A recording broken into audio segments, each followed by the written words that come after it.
Good afternoon. Welcome to all of council and administrative staff in the room, and delegation at the table ready to go. Welcome, Ms. Tom. Welcome to those who may yet join us on our Zoom platform and those who will review this video on our YouTube channel later on. Just for the record, no one in the gallery, so one additional employee of the municipality of Jasper. Councillors, you have today's proposed agenda. Are there any additions, deletions, or other changes to be made to the agenda? Councillor Hall. Thank you, Mayor Ireland. I would like to please add an item to the agenda, a recreation facilities renovation update, maybe at agenda item 6.2, right after the finance report. Thank you for that. Are there any other proposed changes to the agenda? No, I will take that as a motion from Councillor Paul to add the Aquatic Center update as an addition that we will add as agenda item 6.2. All those in favor? There are none opposed, and we have a motion and please to approve the agenda for today's meeting as amended. Councillor Mora, thank you. All those in favor? There are none opposed. That was carried. As usual at these meetings, we have 3 sets of minutes for approval, beginning with the Legislative Committee meeting minutes of June 4th, 2024. Are there any errors, omissions, or corrections required to be made to those minutes? If not, may I have a motion, please, that council approve the minutes of the June 4th, 2024 Legislative Committee meeting as presented? Councillor Hall, thank you. All those in favor? There are none opposed. That is carried. We also have before us the minutes of the regular meeting of June 4th, 2024. Are there any errors, omissions, or corrections required to be made to those minutes? Again, seeing nothing, is there a councillor prepared to make motion? Councillor Keller-Harambe, that we approve those minutes as presented. All those in favor? There are none opposed. That is carried. And finally, the minutes of the Committee of the Whole meeting of June 11th. Are there any errors, omissions, or corrections required to be made? Seeing none. Deputy Mayor Waxer has a motion that we approve the minutes of the June 11th Committee of the Whole meeting as presented. All those in favor? None opposed. That is carried. Takes us to agenda item 4. We have one designated delegation, the Jasper Municipal Library Board, and Tom is getting set with the technological presentation.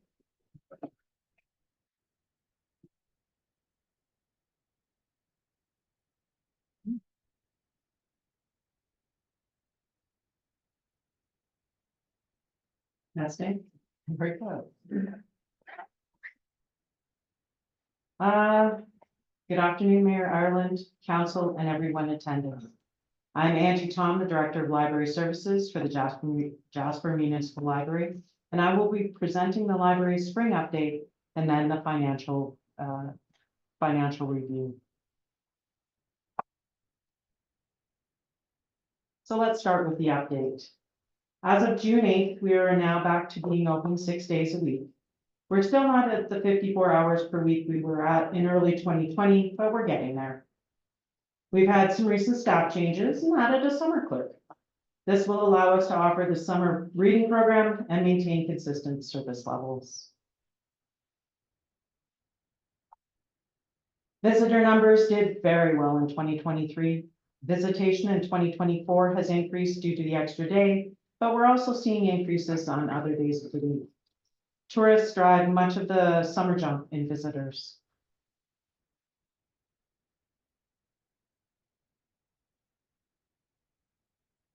Following the library inventory in 2023, we've identified areas to work on and have instituted a refresh process as we go through each category.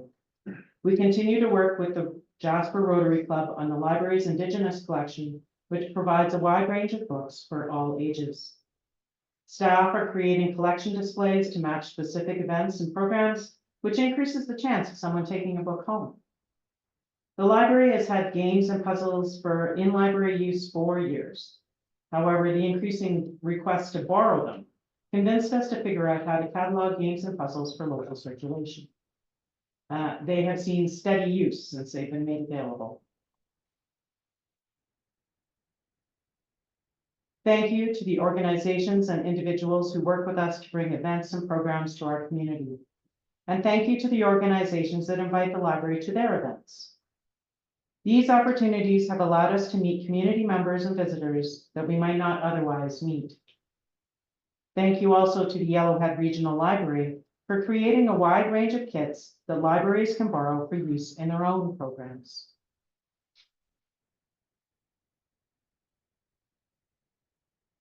We appreciate everyone who attends and participates in programs and events at the library and the Library Cultural Center.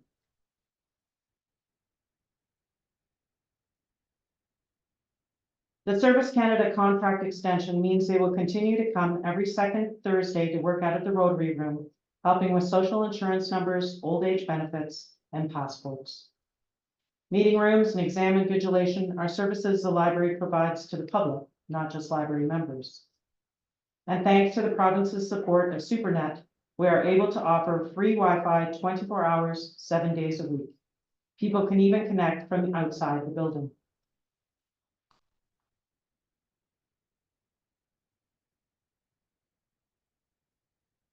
Public libraries are legislated to have a plan of service to direct their operations. The plan should be updated every 3 to 5 years. The Municipality of Jasper Library Board has begun the work to update the current plan of service for 2025. The board is also responsible for developing and maintaining policies and procedures for the operation of the library. Some topics have yearly reviews and others every 3 years. Other times, something comes up that the board feels a specific policy is needed or an existing one needs an overview.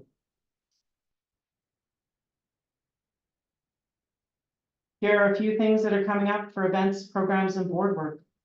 We appreciate the Jasper Friends of the Library Society's fundraising, which allows the purchase of furniture and equipment for the library, as well as things like author visits and performers. And that was a quick overview of library operations for the past year. Any questions? Councillors, any questions? It appears not. We want to continue with the financial segment. I can. So now for the financial review. The Municipality of Jasper Library Board is legislated to have an annual financial review completed and submitted to council for their information. Included in your agenda package is the financial review report for 2023, completed by Andrea Terrell, CPA. The financial review is one part of the application package for the Provincial Library Operating Grant. Are there any questions on the report?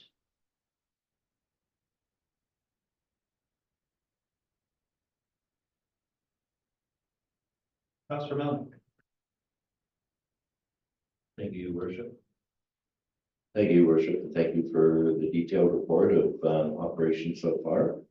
I did have a question that related to on page 26 of our agenda, the accounting entry 03 regarding the municipal grant of 21,000, which seems to split the grant into 2 different years. I don't know if I recall seeing this in the past.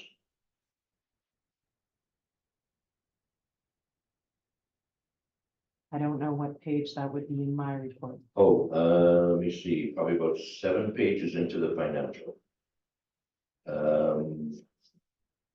Is that the notes page? That would be the adjusting journal entries for the year ending December 31st. Yeah, the 3rd entry.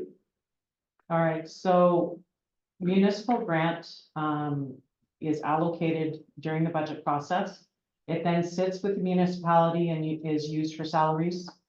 Once the financial year is finished and once the financial reviews are done, then anything that's remaining of the financial grant will come to us.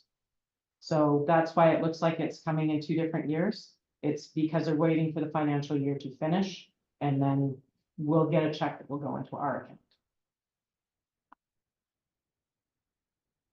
I'm just wondering because the MOJ financial year and the library financial year are both ending December 31st.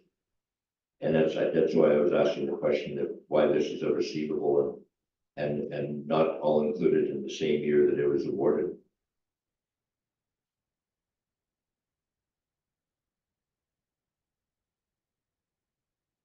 Your worship, through Councillor Malik, if I might be able to speak to that.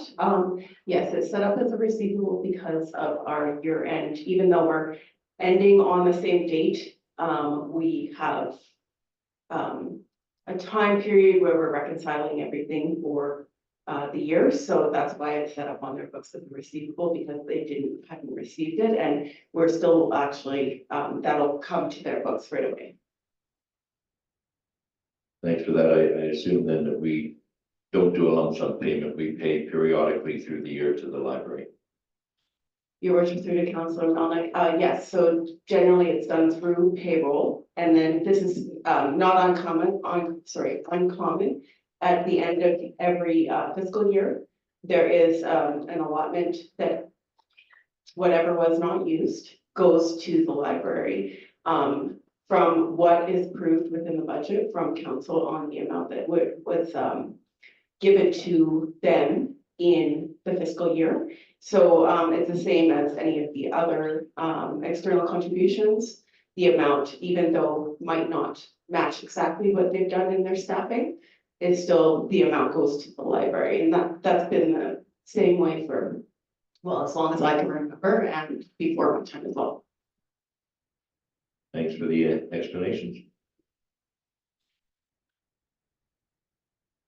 Other questions councillors may have? I have one then, Ms. Tom, on the income statement page.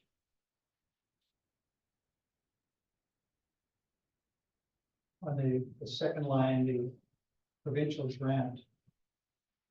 There is a sizable increase in provincial grant from 22 to 23, about 32%.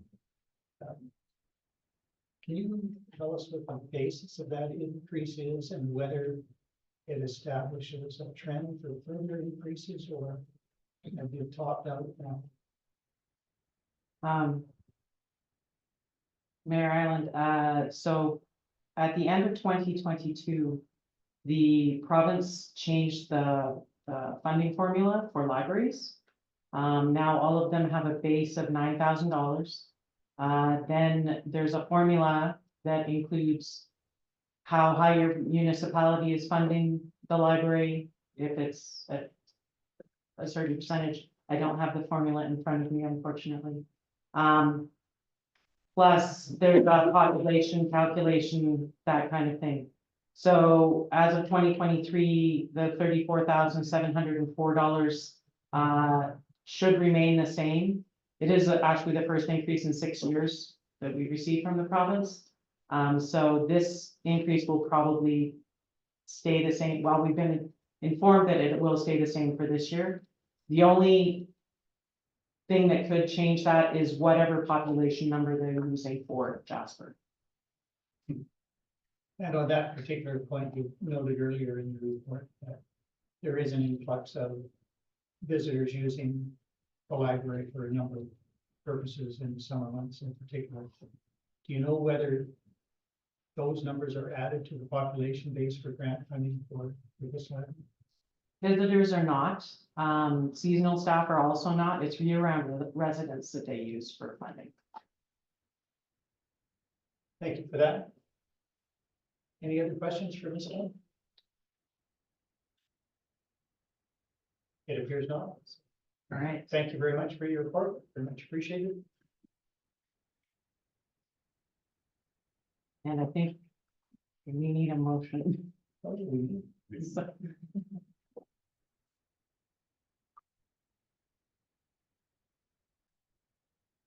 Councillor Hall.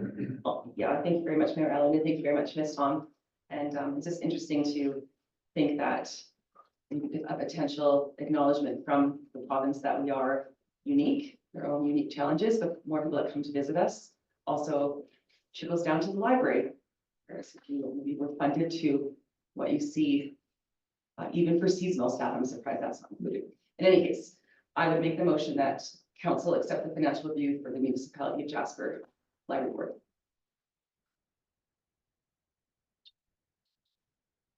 As presented.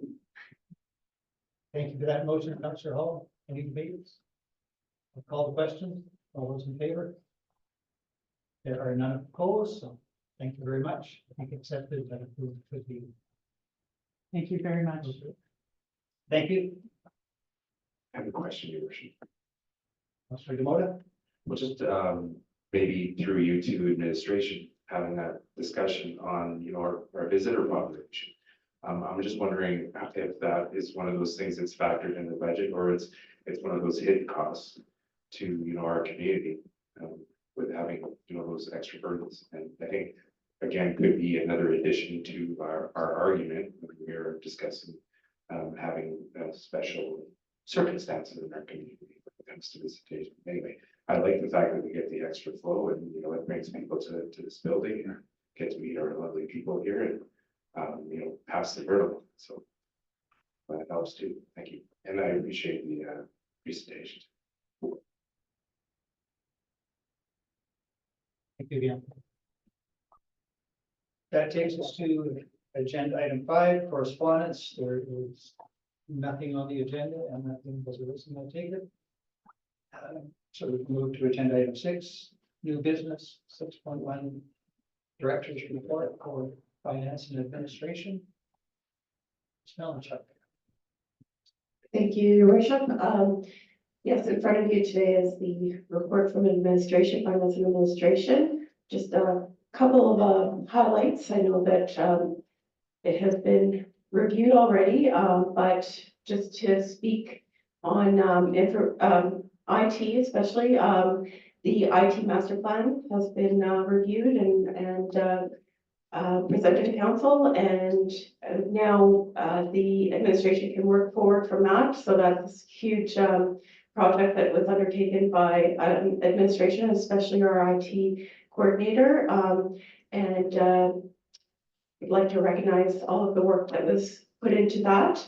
Also, he has also been very busy with setting up connections with the Recreation renovation. So there's been a lot of rewiring and hooking things up, dealing with telephone lines, dealing with prior connection lines. So that's been an interesting feat for him as well, figuring out what was done in the past and then configuring brand up and getting us all up and going again with limited time put into our downtime. So actually there hasn't been any downtime, so it's been really great. For budget and planning, as you know, you got to see the 2023 year-end audit that was presented on April 30th by our auditors metrics group, and we were able to submit our documents on time this year. On May 1st, and we were really happy that we were able to do that, and kudos goes out to West Yellowhead Regional Waste Authority for allowing us to get our paperwork in on time this year. I've also put in the amount that was allocated from the local government fiscal framework for grants. This used to be the Municipal Sustainability Initiative, labeled, so it's kind of like the replacement for that.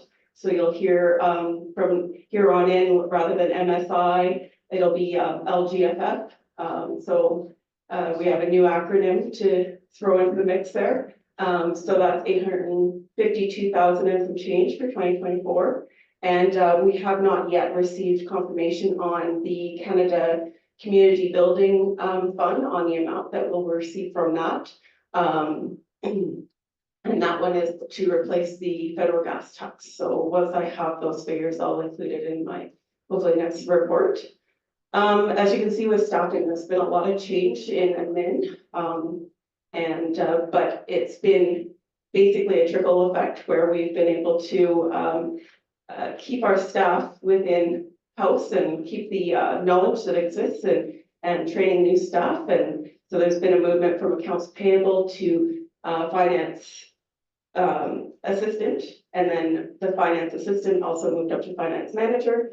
So we're still transitioning there, lots of training going on, lots of courses being taken and whatnot. So, you know, we'll be in a transition for probably another good year or so. Then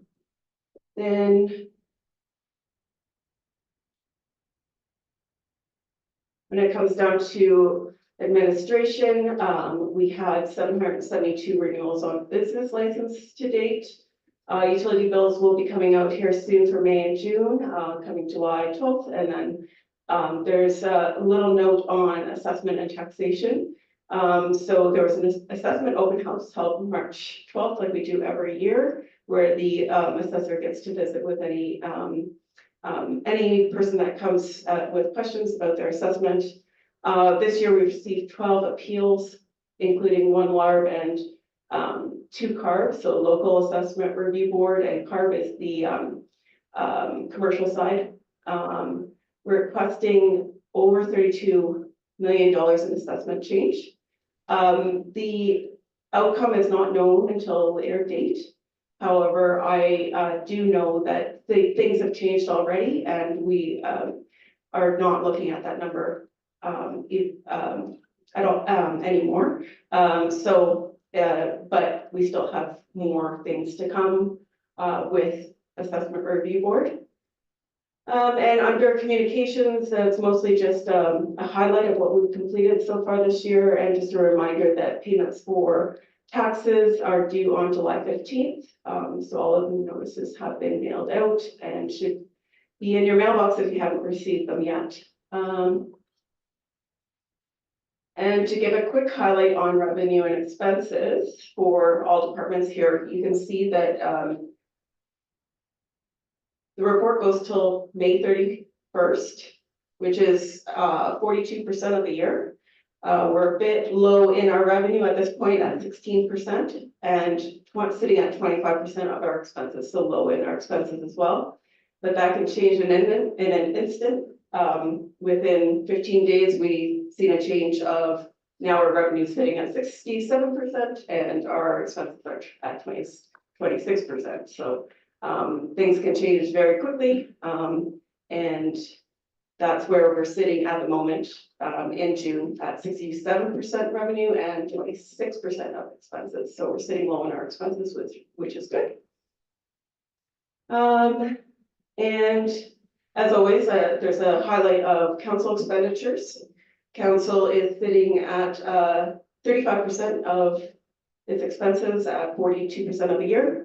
So again, under expenses at this moment, and that can change. It's just as long as everyone's getting things in on time and we're able to reimburse as time permits. And then you'll see capital. And at this point of the year, we have expended 14% of our near 55 million that we have reported for 2024, including all of the carry forwards from prior years. So we're sitting at just over 8 million that we've expended to date. So that's moving along very smoothly now with our recreation project. And I know that then swings us into the next report that you will see on your list. But I am available for any questions, should there be any. Thank you. Thank you, Vice President. Councillor Keller-Renke. Thank you, Mayor. I'm for you to Director Melanchuk. The taxes from 2023, do we have a big receivable or we collected most of them? Actually, we have done very, very well in our collection year. And we do have some outstanding. It wouldn't be any different from any other prior year that we've seen. And I'm so far very happy with what I've seen for 2023, yes. Thank you. You're welcome. Other questions, Councillor Miller? Thank you, Your Worship, and thank you for the report. I just have a couple of questions. One would be regarding the FGFF framework. We have the 728,701 for capital funding. Is the 123,552, is that the amount that is being distributed to 9 municipalities that Minister McIver referred to, or will we be seeing additional funding that the 9 municipalities that were identified, we're going to get additional funding to bring them up to where we lost out on the MSI funding? Your worship, through to Councillor Melnick, I did not hear that announcement, so our CAO, Mr. Gibbon, would be able to allude and give more information on that. Yeah, Your Worship, for Councillor Melnick and all of council. So the amounts that Director Malinchak reported do reflect our 2024 contribution, which is indeed the same as our 2023 contribution. So the government absolutely did make us whole year over year. That's the tune of about $13,000. But the real issue with LGFF is actually when you zoom out just a little bit. Jasper's 17-year average annual capital funding under the MSI program was about $1.1 million, just over $1 million. Our 2-year average annual capital funding under LGFF is $760,000. So there's a material reduction there. So yes, the government did for 2024 make up that small sort of $13,000 difference. But overall, the transition from MSI to LGFF, and MSI was never perfect, never actually delivered on what the commitments the provincial government made. But overall, the transition from MSI to LGFF will significantly reduce the amount of capital coming into Jasper from the province. Thank you, which will mean that for subsequent years, we'll have less available capital for projects that normally would have been covered under MSI. Someplace I'm hearing $200,000-300,000 a year, $200,000 a year on average. Your Worship, for Councillor Melnick, yes, that's correct.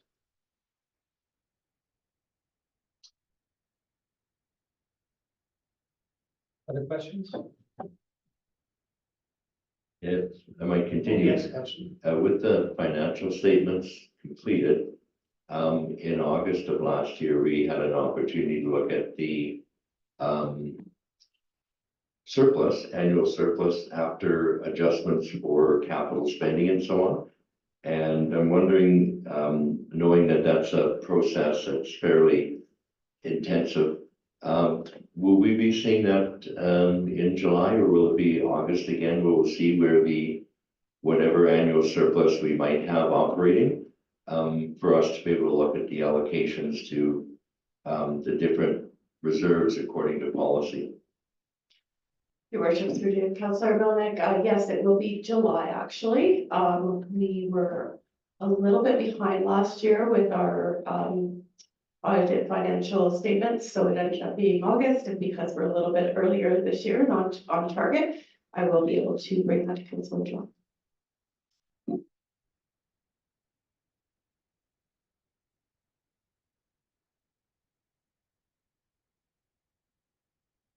Ms. Malinchak, you indicate in the written portion of the report under the service heading business license at 772 renewals.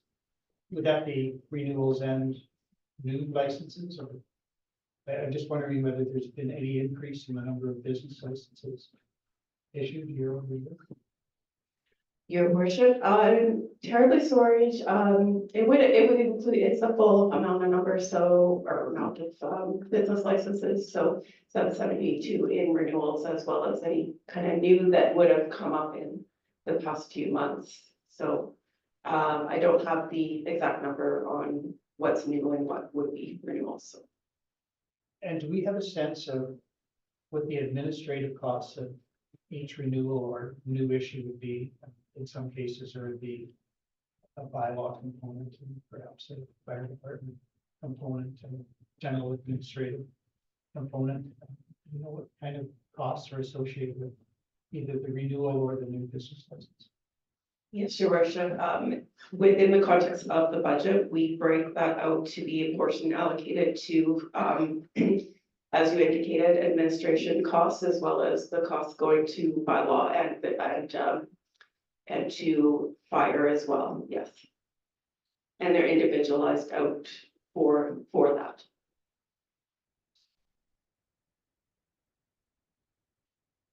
Thank you. Any other questions for Ms. Melish?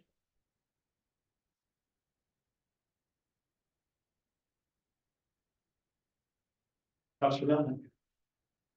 Thank you for the opportunity to ask another question. This may be more for Mr. Gibbon. We have money set aside for the community sustainability plan, and I'm wondering if we have any indication as to timelines with that particular project over the next 4 to 6 months. Your worship, for Councillor Melnick. So that will be a partnership project between the municipality of Jasper and Parks Canada, where we'll be both making contributions to that. There are a couple of other items that we need to sign off on before we initiate the community plan project. And so we expect to be able to have some news for council on that next couple of weeks. But absolutely, the project initiation will wait until we've firmed up a couple of other things with Parks. Thank you for that.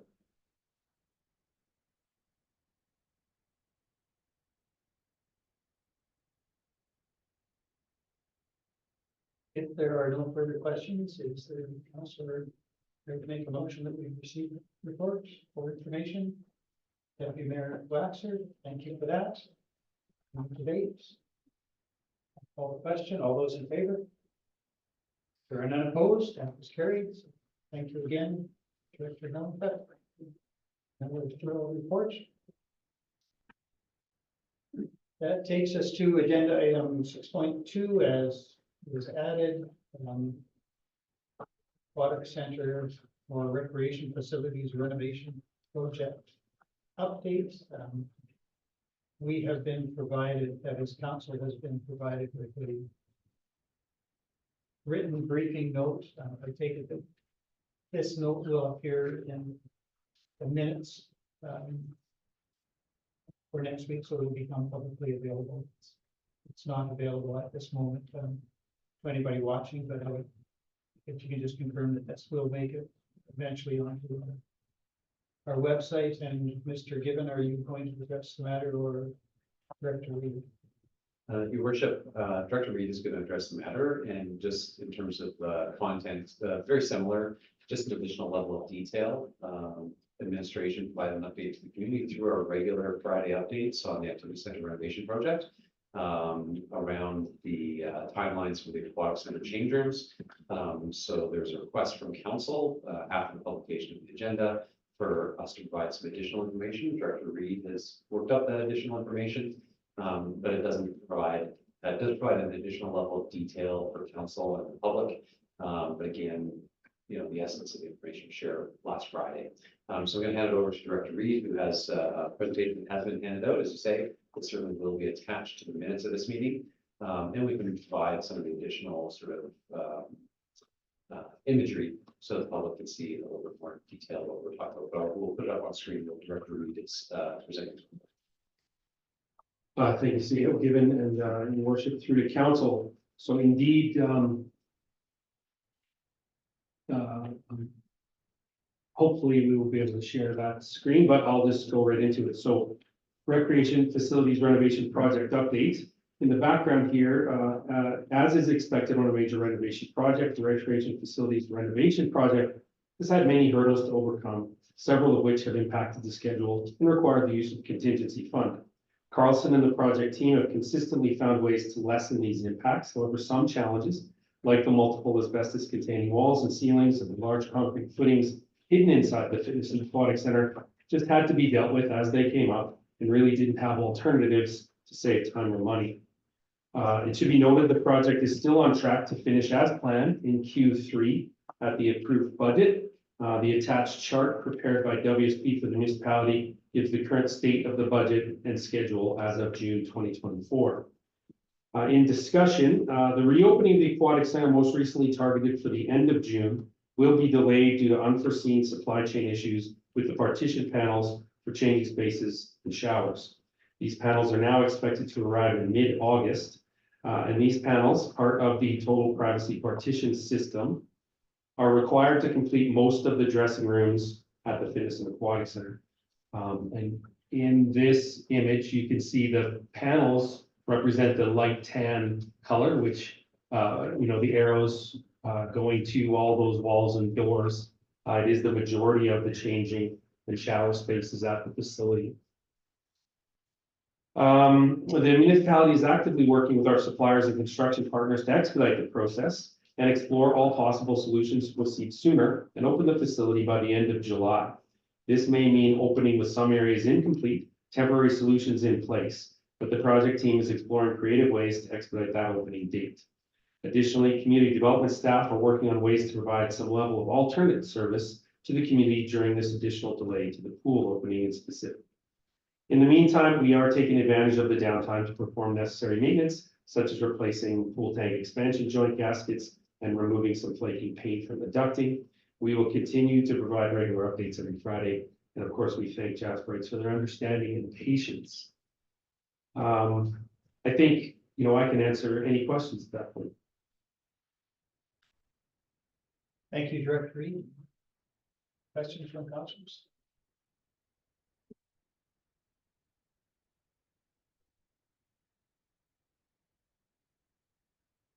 Councillor Paul.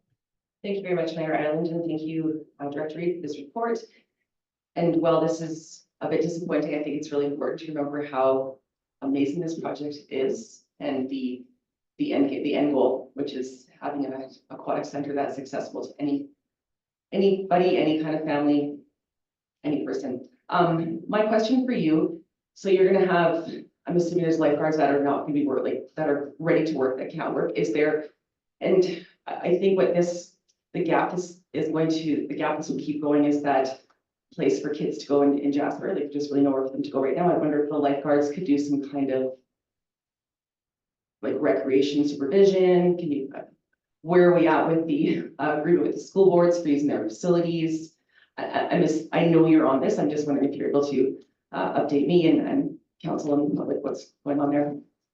Certainly worship through to Councillor Hall. Of course, I appreciate that question. And yes, the team, specifically, our facility manager at the Fitness and Aquatic Center, Mr. Tajam and his team have been working with outreach, especially to make sure that they can find places where we have gaps, that we could, yes, employ those lifeguards to do some of the things that they will be good at because of their instructional training. And so recreation programming is a good way to think of it. Some of the things we have been looking at, like drop in at the park with, no need to register, just drop in. There'll be a couple of instructors there to run through even some simple things we were looking at, like giant Jenga, some other simple games, but also, going down into maybe perhaps, depending on who shows up, they could go into some simple sports games like rounders, if you will. So yes, we are absolutely working on that. And we have already coordinated with some of the other organizations in the community, like the library, who is doing a great job of providing programming as a partner in our community, as well as outreach, who do such great work all summer, and our out of school and summer fun programs. So the coordination of where to fit, in what space, and what hours to offer will all be sort of made clear. I'll highlight at this moment on June 26th, we have the sort of summer program kickoff party. So all this information will be ready and public at that time at the latest. Go ahead, Councillor Hall. Thank you, Mayor Ireland. This refresh my memory, youth get free passes to our facilities, or is it just under grade 6? Grade 12 down, so up to grade 12. So all the youth Actually, I think it's up to 17, including 17, so not necessarily grade 12. So I wonder if maybe an idea could be to offer those youth free transit for the time that the pool is down, so they can make their way out to the lakes. Also maybe a way to get them onto our transit. That's certainly an option that I can speak with our transit team about, absolutely. Councillor Kelleher.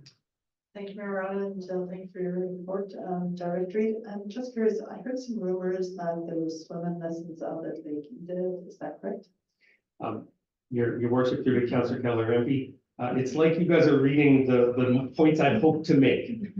So wonderful question. We did do an attempt at swimming lessons at the lake in May, which we did gain Parks approval as a special event.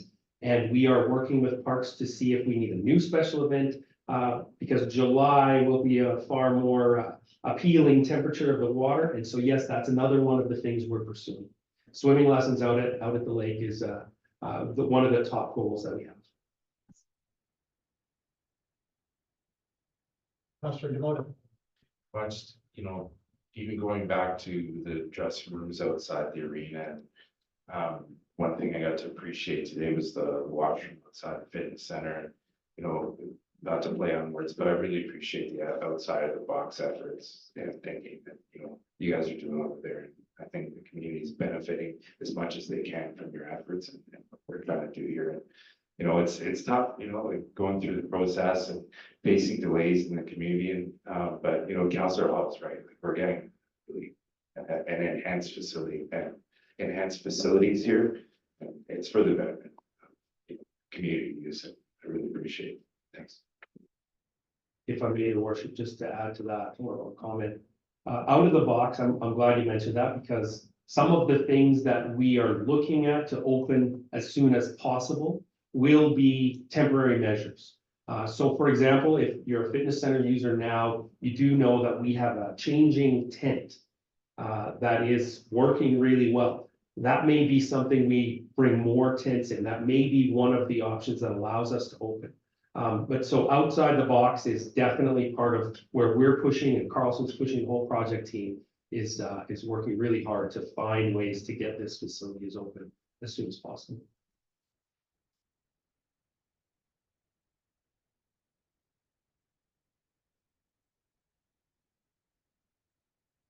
Director Reed, it is, of course, from a council perspective and a community perspective, disappointing and frustrating, particularly just 2 weeks out. We find out that the target date is now delayed about 6 weeks. One of the rumors that seems to be circulating is that this will increase costs. Does the delay alone of the arrival of the partition panels have any impact on the cost of the project? Your Worship, an excellent question, and I can say unequivocally no. It will not change the cost of the project. Carlson specifically has been working very hard to find creative ways, and they sort of have taken real responsibility for this supply chain problem. And so there will be no cost impact to the municipality for this. And I would like to address your point. Another one of my notes is about the disappointment in the community. I think you're absolutely right. None of us want to be here. We didn't want to be here 3 months ago either. But this project has been a renovation with renovation type challenges. And one thing I would like to highlight about the sort of disappointment, it is wonderful that council would acknowledge how great this project is going to be in the future. It is true. This is going to change our community, and it's going to be wonderful. And so one of the things that we have incorporated is on Wednesday, tomorrow actually, we have both management staff, supervisory staff rather, tour of the project, the tour that you've all been on before. And we've also opened up a stakeholders tour. So of the sort of 10 key partners that we work with the most, I can, of course, minor sports is a good one. The adult league hockey, well, an aquafit participant. So we've got a great group of stakeholders that's going to come through a tour, and certainly they will have the opportunity then to speak to how far we are, what it looks like, and they can give community opinions, whatever they find. So to address some of that, the rumors and the disappointment, we are bringing in some more eyes to see the project and speak to it in the community. I appreciate that, and Mr. Gibbon, I think, indicated earlier that one of the things that we should be able to do is if this written report gets on the website.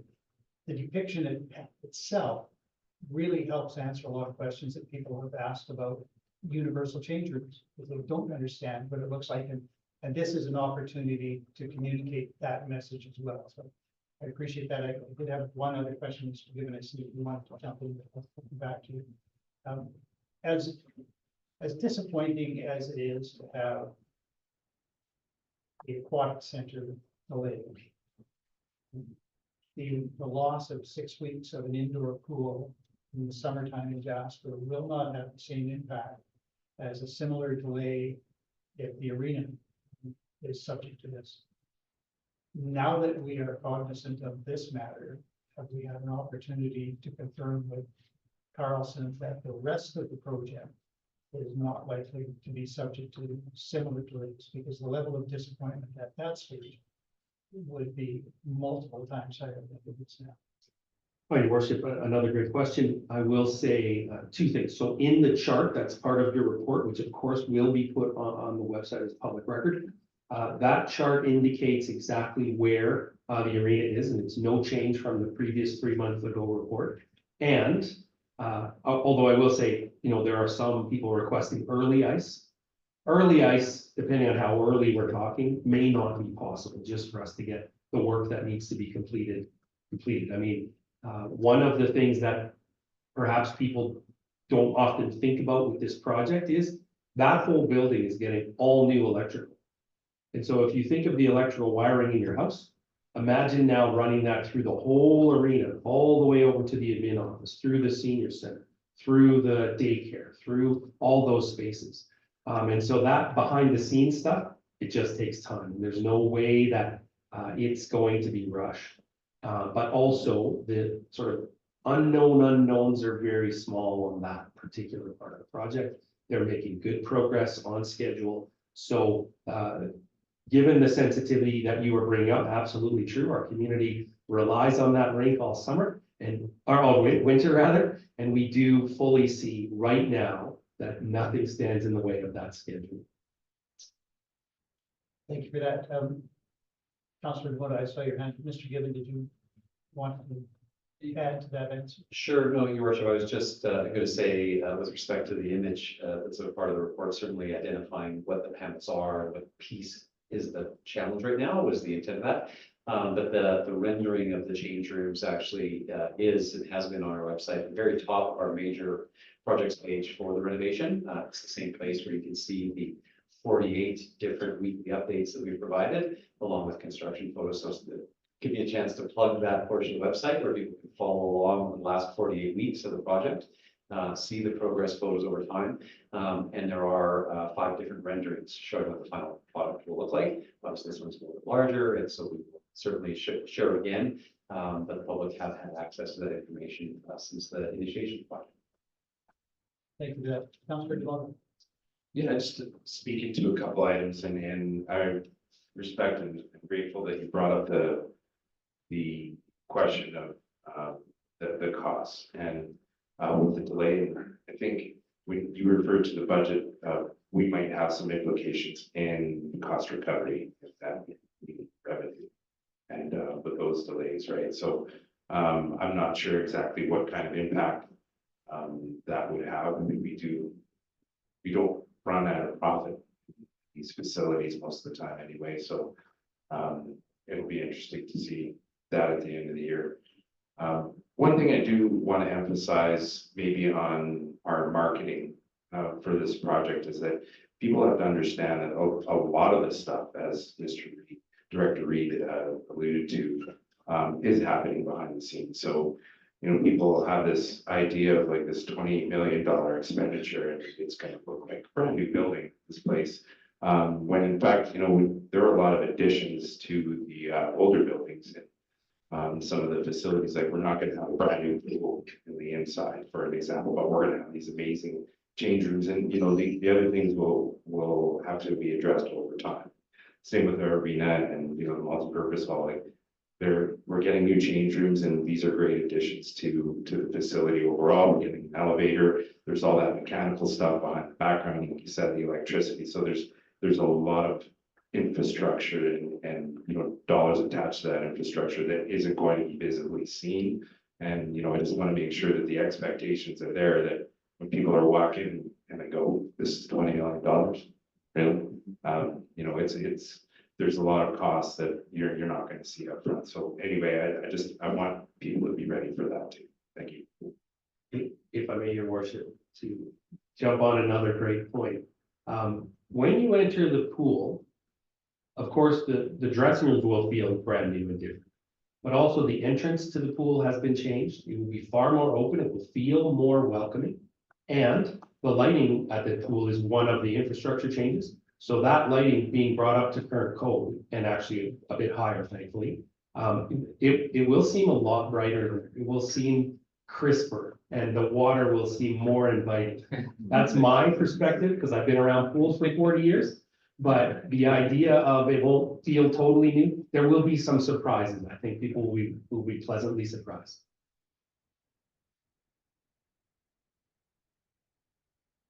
Are there any more questions for Director Reed or CAO Given related to the recreation facilities renovation project update? And if not, is there a councillor prepared to make a motion that council receive the report for information? Councillor Hall, thank you. Great. All those in favor? There are none opposed. Thank you very much for that. Appreciate it, and for the early notice, as early as possible to the community last week.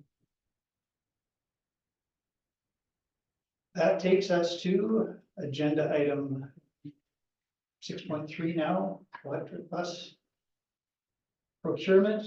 This comes to us by way of recommendation from committee of the whole last week.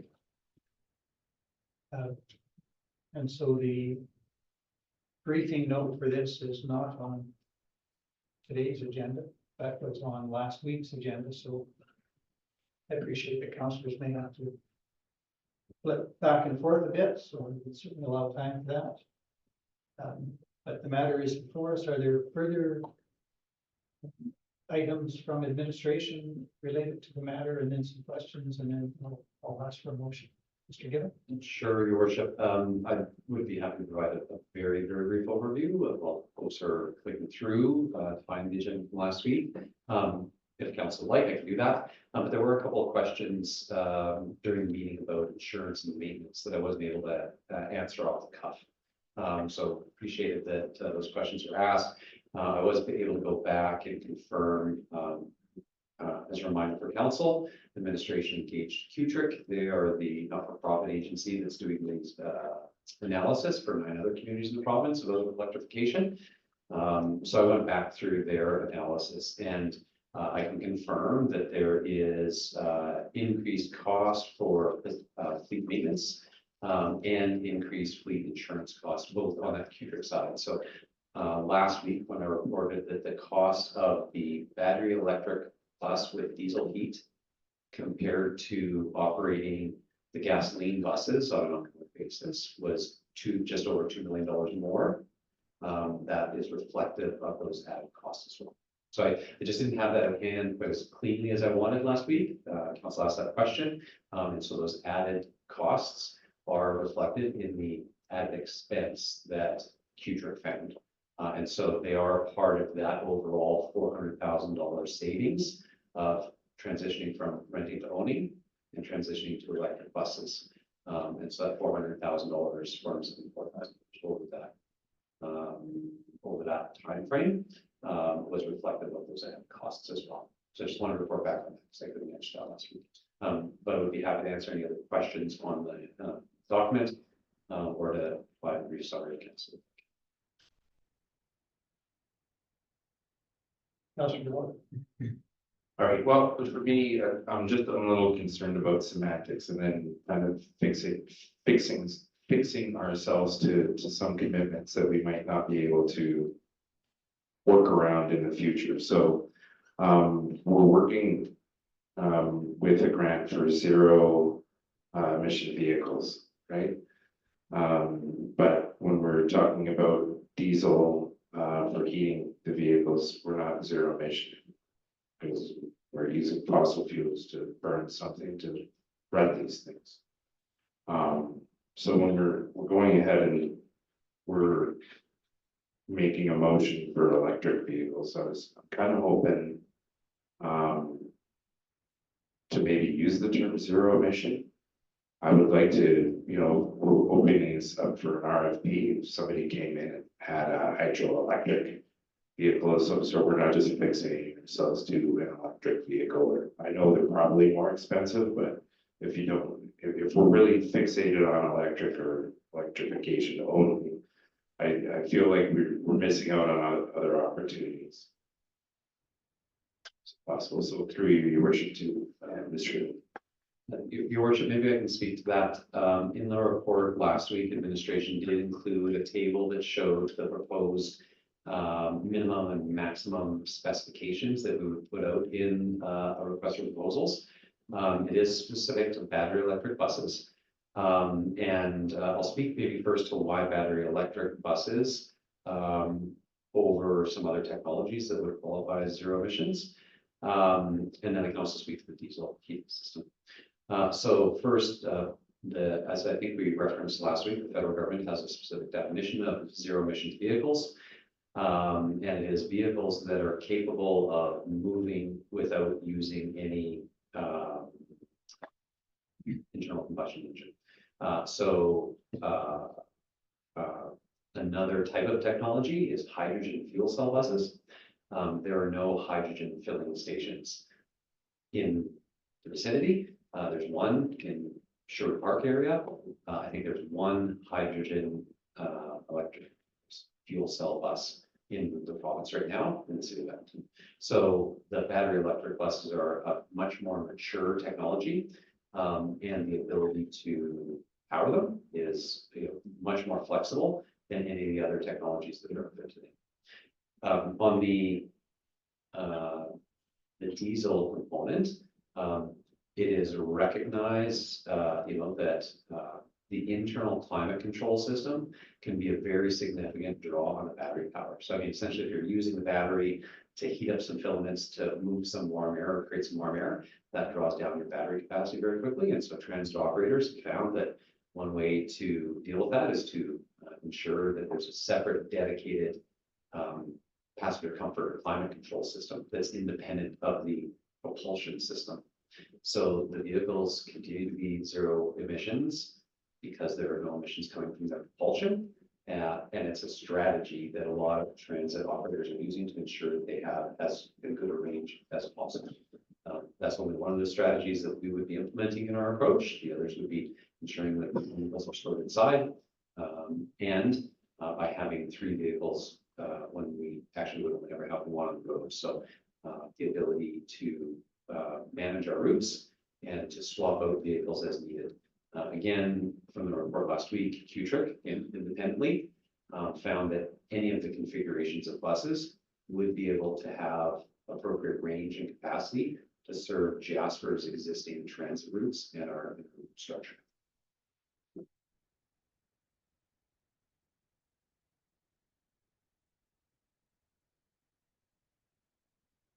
Councillor Blow? Well, I think, was I the only one that wasn't here last week?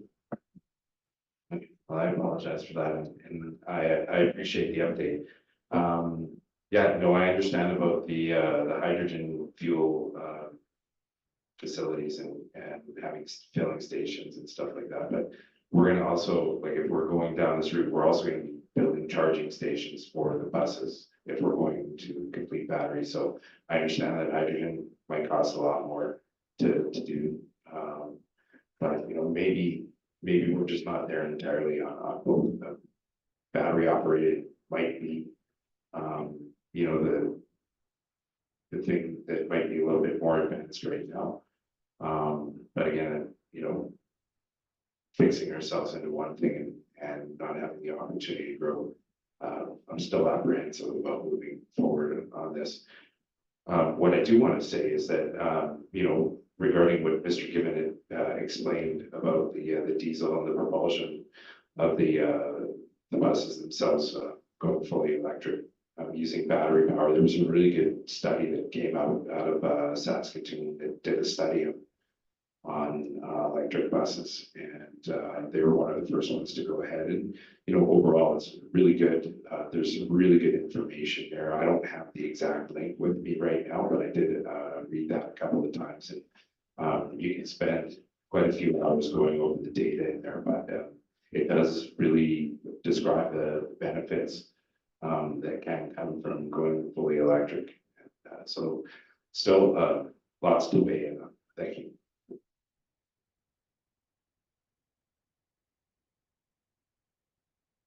Are there any other questions for administration? Councillor Pellegrini? Thank you, Mayor Ireland, for you just given. I just want to thank you for the extra information you gave about the insurance and the maintenance. I think what would be great for going forward for our community, as we know a lot of members in our community are upset with us, would be to have like a spreadsheet saying this is the cost of buses. This is what the insurance is going to cost a year. This is kind of what the maintenance of these buses will be. This is the overall, we brought it out that it's about 34,000 more savings last week. But I think, you said that some of these costs are in the fleet. I think like to just have a straight expenditure, what you think the revenues, like kind of that business plan, I think that would make it very clear because, we've heard from our chamber back in budget time, we heard from Tourism Jasper, where's the plan, where's the budget? And I think if we had something like that going out there, I think, for council when the RFPs come back, it's an easier decision if you have all those costs up in front, because then we're not, because it appears like we're hiding something. If we're not, then let's put it on a spreadsheet and show our community.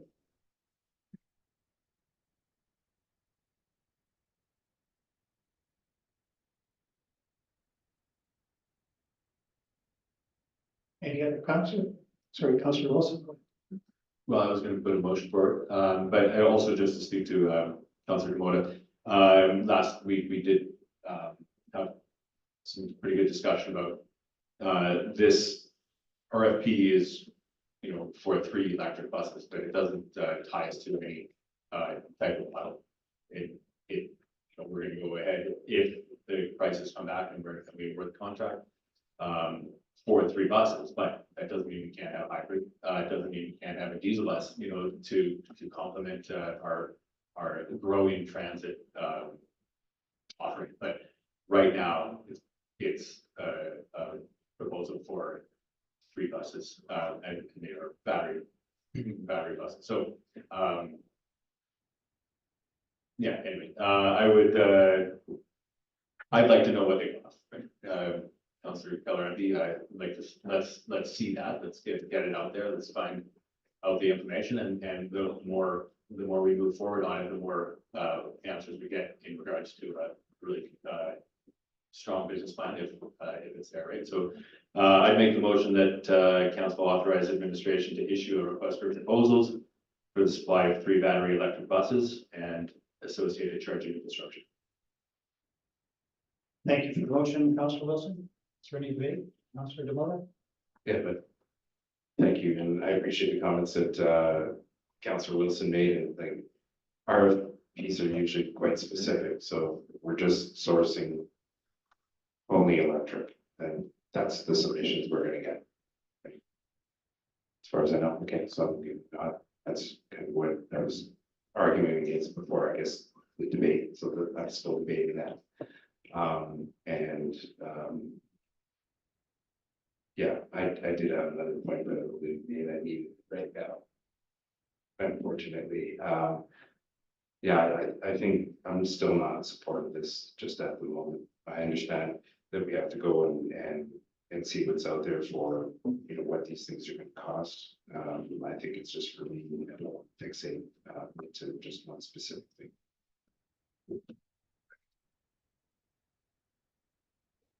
Councillor Kelleher. Just for Councillor Moda, thank you, Mayor, and last week, we asked about this, and the grant is only for electric buses, if I understand that correctly, right? Your worship, to Councillor Keller, yes, that's correct. I think the other point that was raised last week and we began here at the table is that although the municipality is specifically seeking battery electric buses in its RFPs, Councillor was exactly right, we expect to say specifically that, does not prevent the municipality from choosing in the future to have other types of propulsion systems as a part of our fleet. So right now, council will know that we have two black buses, one large white bus and the yellow school bus.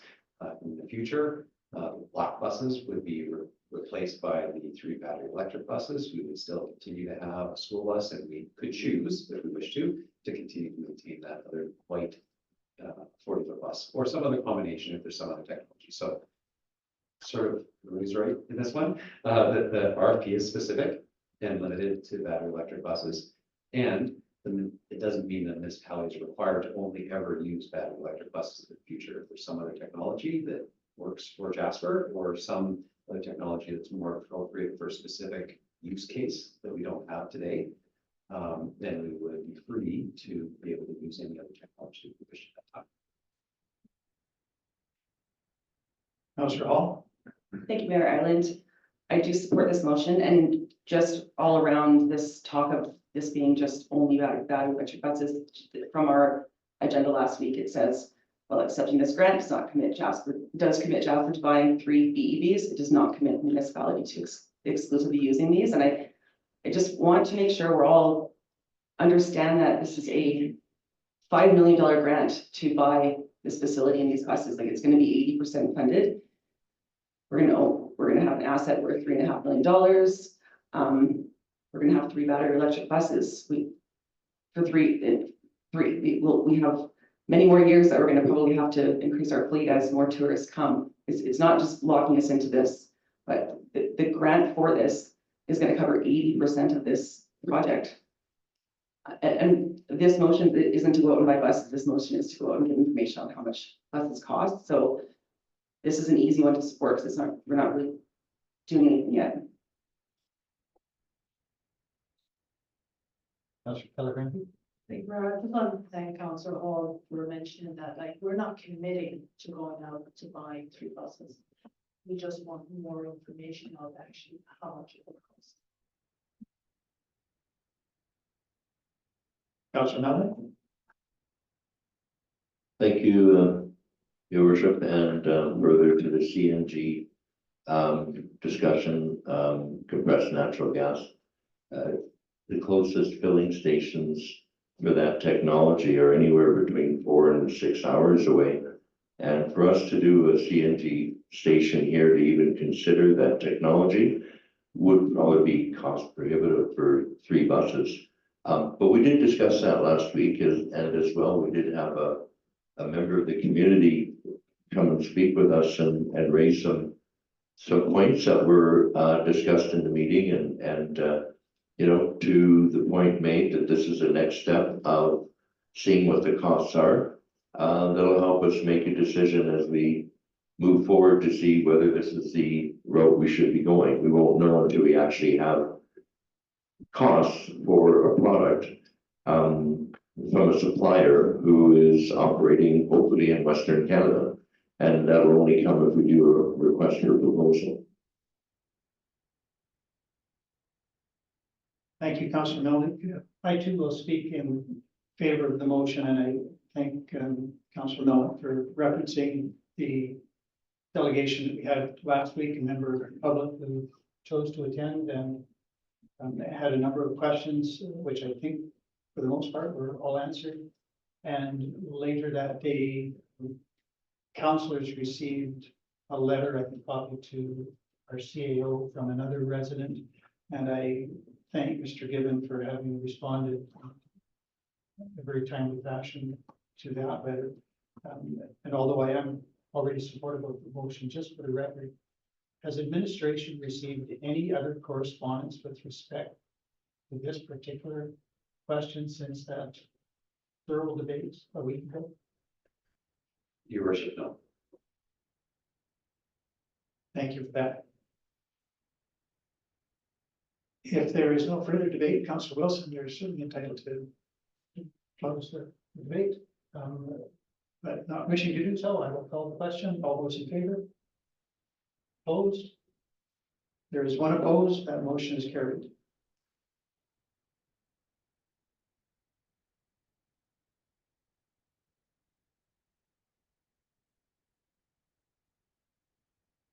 Back to today's agenda now. I don't know where we're at.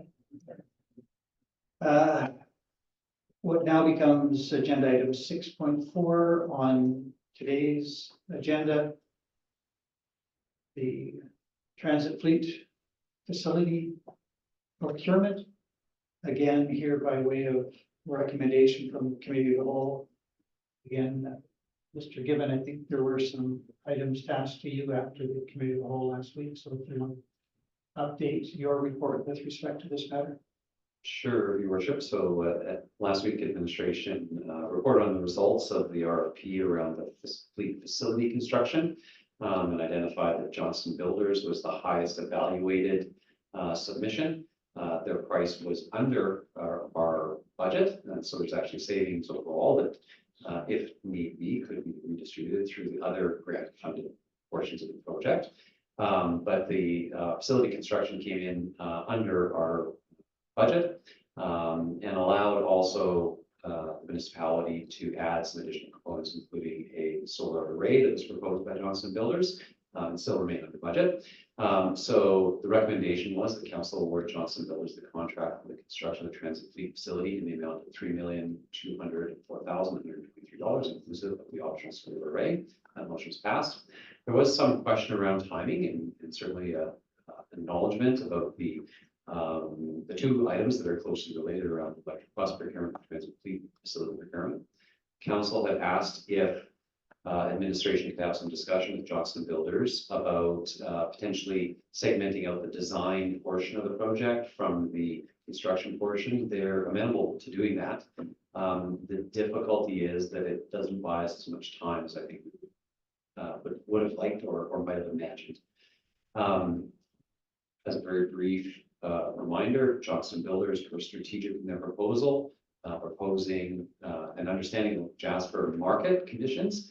They proposed to initiate the construction early this fall and complete it over the winter season. Well, the cost of accommodation in the community is lower, so for their trades and sub-trades.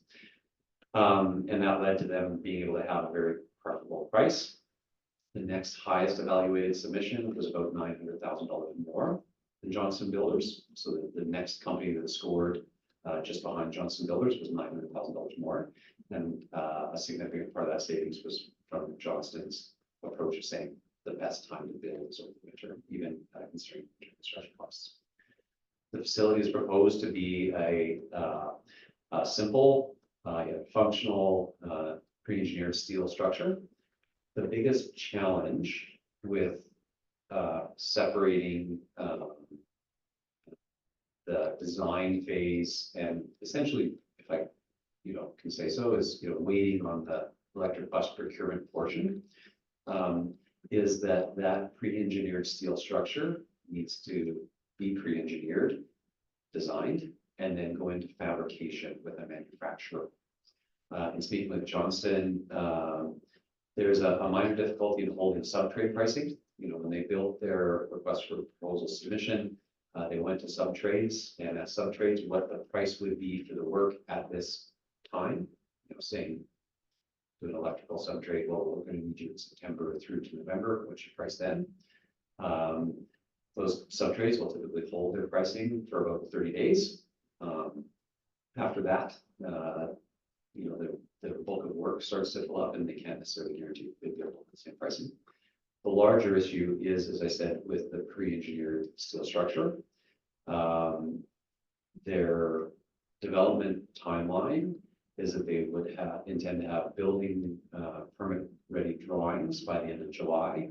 And then the fabrication of the pre-engineered steel structure would begin at the end of July. They are looking for a end of September ship date to have that steel structure on site by the end of September. And the manufacturer essentially has a queue of jobs. And the Jasper job for Johnston Builders is in the queue at a certain point for that end of July manufacturing period.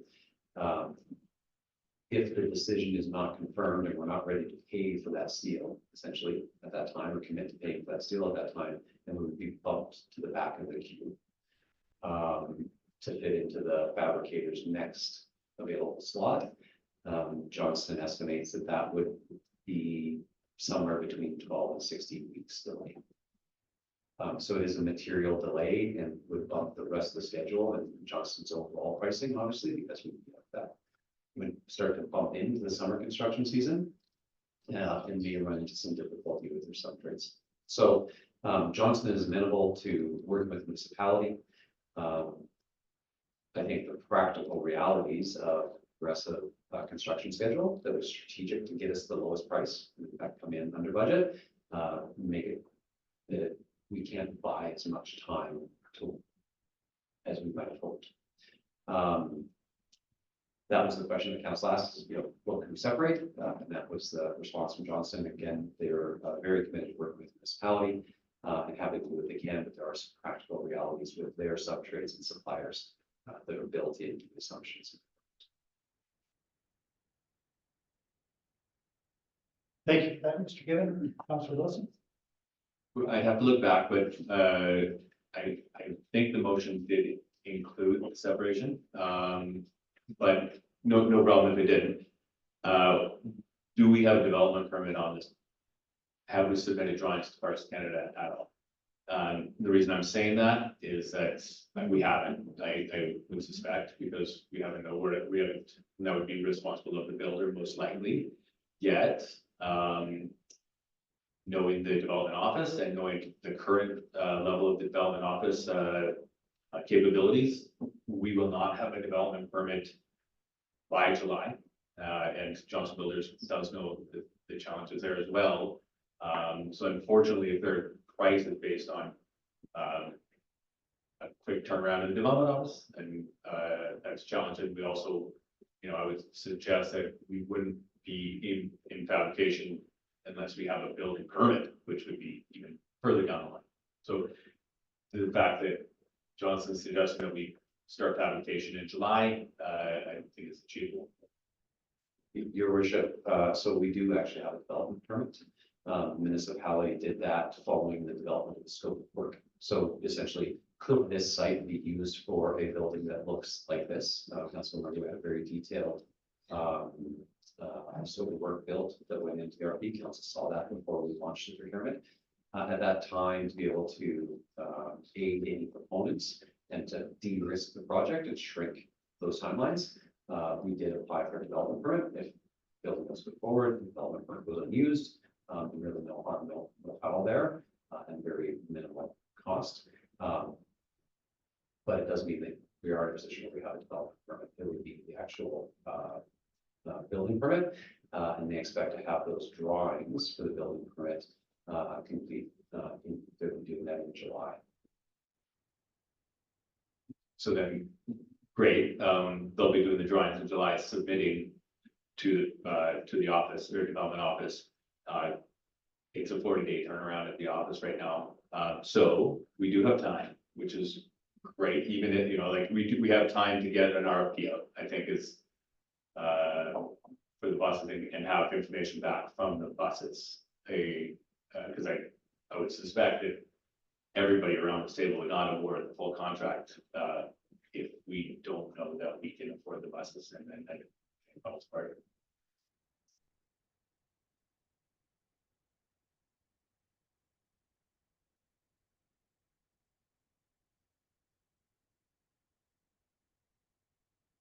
I believe I asked last week for the other issue, the procurement of the buses issue. what is the turnaround time on that RFP, which we've authorized today to get it out the door? When do you anticipate we will do that? Your worship, I think the RFP would be out for a minimum of 6 weeks from when it was posted. I would suspect that it would take a week or two from council approval to issue, to develop that RFP and get it posted, so that's probably 8 weeks that we're looking at, and then there would be very short, we do a quick turnaround in terms of evaluation, that's the total staff time, and then we have to hit a council agenda. To the cost of the buses, again, as reported last week, administration has done some checks with industry to confirm current pricing and whether it's escalated since when we built our budget for the buses. The calls that we've had to manufacturers indicate that the types of buses that we're expecting to buy are still within our budget. They have increasing cost.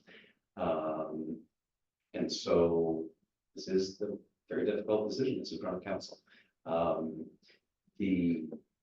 think the questions are, what are the risks of approving the transit fleet construction at this time? Certainly it would be that if council decided not to procure electric buses and we needed to return federal grant money, the $5 million, we decided to return $5 million at that time, then we would be on the hook for the building. We would still be able to use the building. We would be able to use the building and not have to pay a contractor for storage costs. So even if we chose to continue to be a renter and pay the added cost of renting, we'd be able to reduce some of our rental costs by not having to rent somebody else's building. The last report, related the overall $475,000 savings over the term of transitioning to ownership.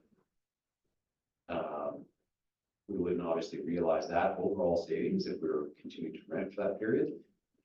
Reported last week, it was about $4 million more the term we stay as renting.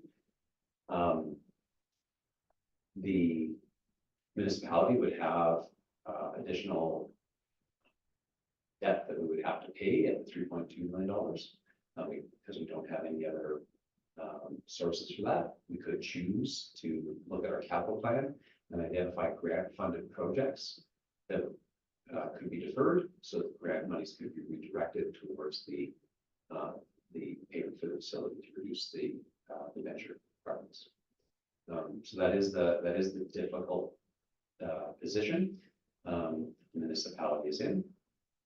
I think the question in front of council is what is the likelihood that council would find themselves in a position where they would not be able to approve the procurement of electric buses?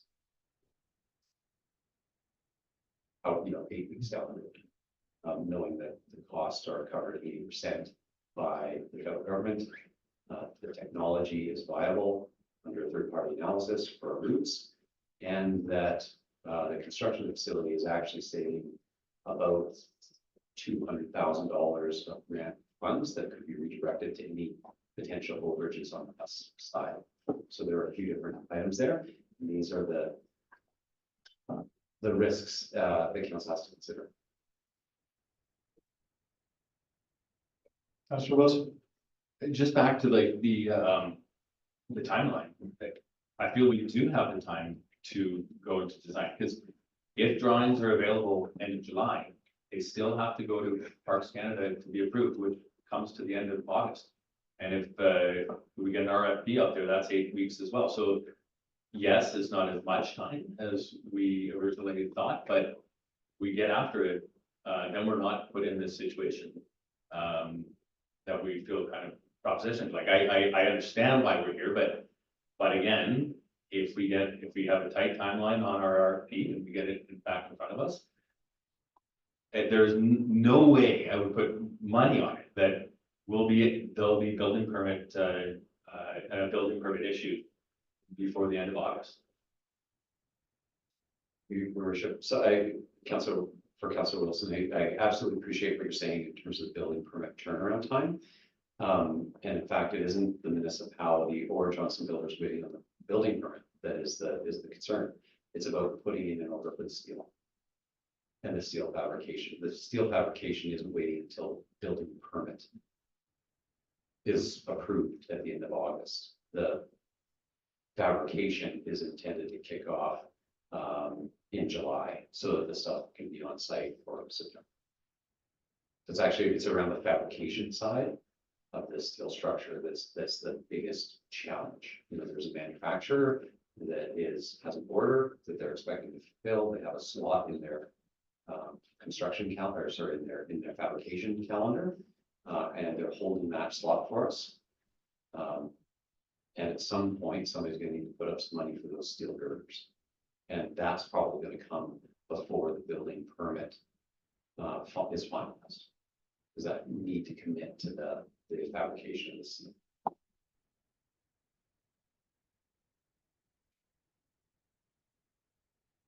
Councillor Porter? Yeah. And I apologize, maybe I didn't catch everything on video. Just clarification again, and maybe for new viewers. The capital aspect of this project, as far as taking advantage of the eligible funding, is predicated on the procurement of zero emission vehicles. So let's say we don't go ahead with buses. I'm sorry if this was talked about last week, that it just falls apart, but then we have a building. Who pays for that? Where does the money comes from? Our permanent community. That's correct. Councillor Keller-Granby? Thank you, Mayor Ireland. Well, I left here last week with the understanding that we were going out for more information. And that we had kind of agreed that, like Councillor Wilson said, that when he made the motion, that we were going as far as the drawings. I'm not prepared to support us going ahead with a new building. As I stated last week, we have many of our community upset with us. That's why we're going out to find out how much the losses are really, how much the operation costs are really. And from there, we're going to make a decision. I would put kind of like the cart before the horse, and I can't support that.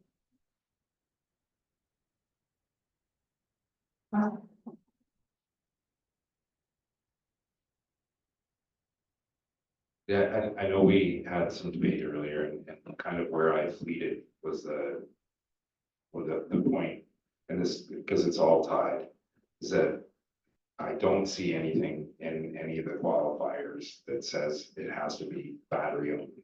So I'm just supporting what I was saying earlier. It says zero emission buses, vehicles, and it makes reference to zero tail.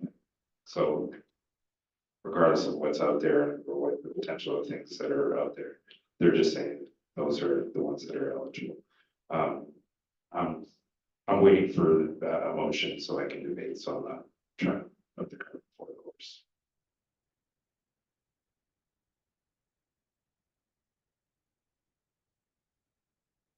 One of the questions raised earlier by Councillor Wilson was the nature of the motion from a week ago, and it was split. And the second part, so the first part was the committee recommend council award the contract. The second part was that committee direct administration to structure a contract representing the division of the design and construction phases. But the debate now is, when would that division be effective? And so what you've been able to determine is that Johnson Builders wants the construction portion of the contract earlier rather than later. Is that fair? No, your worship, I certainly want to highlight their willingness to work with us. They absolutely are happy to separate the two portions. It just doesn't buy us much time because they have, in order to meet the development timeline, they have a need to be able to order a part. I mean, a vast oversupply, they have to order the steel. Then they need to place that order for the steel likely prior to the closure or receipt or presentation to council of the electric bus portion. So there is some gap there. And that's where that, so if they miss that timeline for committing to the steel, I mean, we could go back and say, okay, so if we committed to the steel but decided not to go ahead with the build, then how much would we give? That, but that's not, that, I certainly didn't ask that question because council design. And so for about $230,000, there's that much of design time, engineering and everything else up front. They're happy to do that, no problem. But it doesn't buy us 8 weeks or 10 weeks or 12 weeks.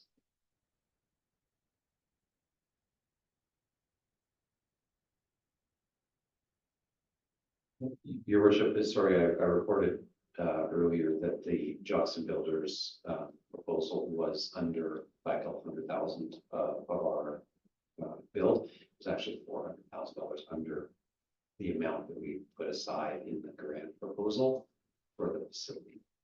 We had estimated the facility cost at $3.63 million. And as you can see, the Johnson Builders submission is 3.2. So it's about $400,000 to the positive reduction. That $400,000 is grant money largely, and we could shift that between items within the grant if necessary. So, to be very blunt, what I'm saying is, if the buses came in $400,000 more than we expected, there is capacity within our ordinance federal grant to shift between the projects that are there. So again, in terms of, I appreciate council needs to analyze risks. What risk might you be asking the community to undertake? A mitigating factor would be that we're underspent in one of the categories for the facility construction, and that grant funding could be reallocated within the other projects that we're over in some portion of projects. I think it was Councillor Hall first and then Councillor Wilson. Thank you, Mayor Ireland. I'm wondering if you know what it might cost if we waited 12 weeks and did this whole process again with Johnson Builders and they came back to us in September with a price. Like, how much more do you think it would be? Might be an impossible question to answer, but I just wonder if you know how much more it might cost. And my other question is, how much is it 30-foot buses we're looking at or 30-foot buses? What do they, I'm assuming you've been looking around, and what do they kind of go for? Your worship, so on the first part of the question, so the municipality in the proposals for the construction of the facility, the municipality, Johnson Builders was the second lowest price. There was one price that was lower, but not as high evaluated because of other factors in the technical proposal. So Johnston was a couple $100,000 more than the lowest evaluated. The highest submission was at $5.6 million. So there was so Johnston was so if, and as I said before, the next highest evaluated was $900,000. So if we're going by, okay, who had the next highest score, it'd be $900,000 more. We could find other builders that were closer to Johnston's price, but they were not as high evaluated on the technical merits. So I'm not sure there's something, they had a low price, but I'm not sure we get that value. So, and I'm sorry, Council, I'll remind me the second part of the question. Just wondering if you have any idea what an electric bus costs. Yeah, so in our grant application, we had applied for,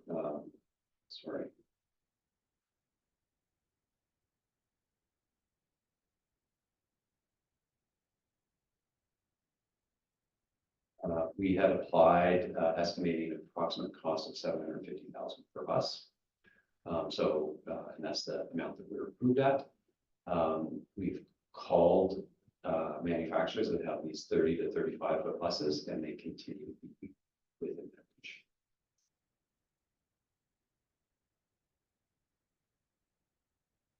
Councillor Wilson.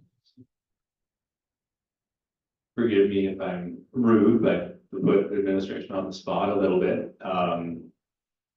I'm disappointed we're in this situation now because months ago, we requested to have the RFP for the buses before we had to award the award for the building. But we're here now, so putting you on the spot there, Mr. Given, is in what range could the buses be in excess of what we think they are?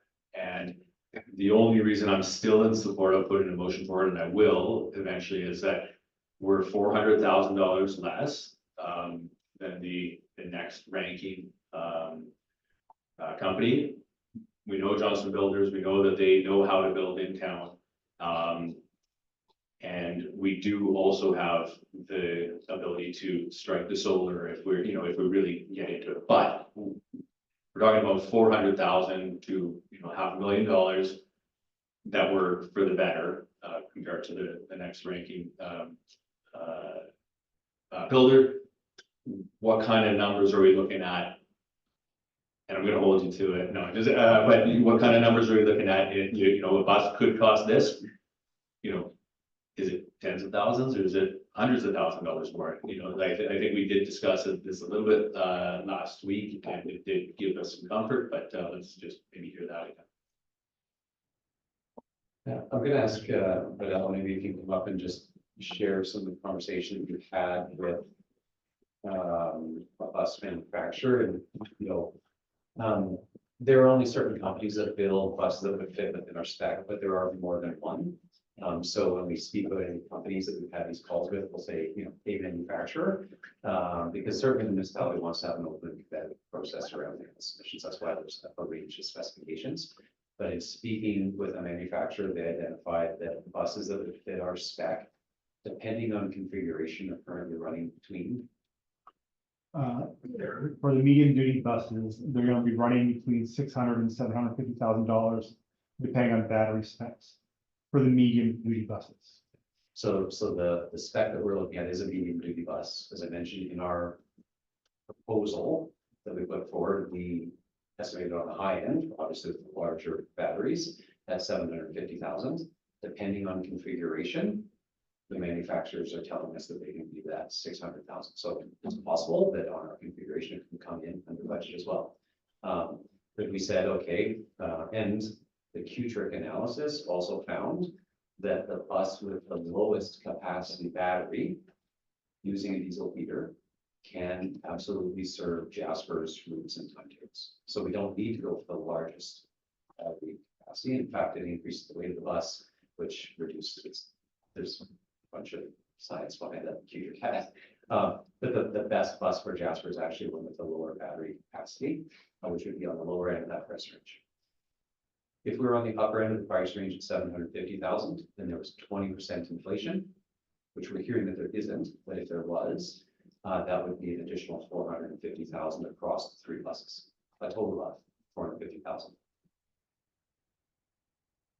which is about the same as the savings that we're seeing on construction. Thank you for that. Makes me a bit more comfortable in the situation that we're presented here. I would hold the mic unless anybody else wants to speak to the administration. No,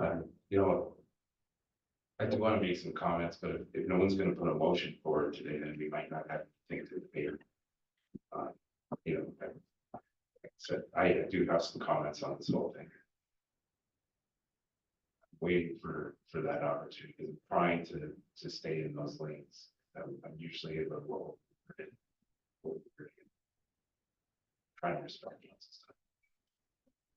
So I interpreted Councillor Wilson was extending a courtesy if people have more questions for administration.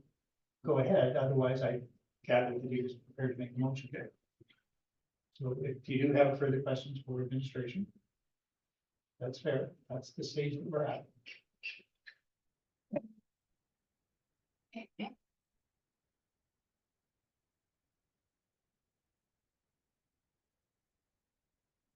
Councillor Mallon? Thank you, Mayor Ireland, and I don't mean to take this on a different sidetrack, but say we were to build a building, say we were to do electric buses. Is there an opportunity for us to lease space in that building to recover costs? Would that be something the municipality could do and make it a revenue generating venture over time? In other words, just because we build a building doesn't mean we can't generate revenue. Thank you, Your Worship, for Councillor Melnick. So that's not an option we've explored or considered before now. The building certainly would have significant capacity. We would be able to essentially reduce our contracted costs and save ourselves money, which we could redirect those savings towards paying the cost of building. We certainly have internal, we could make use of the space internally by other fleet or vehicles or equipment that could be stored inside.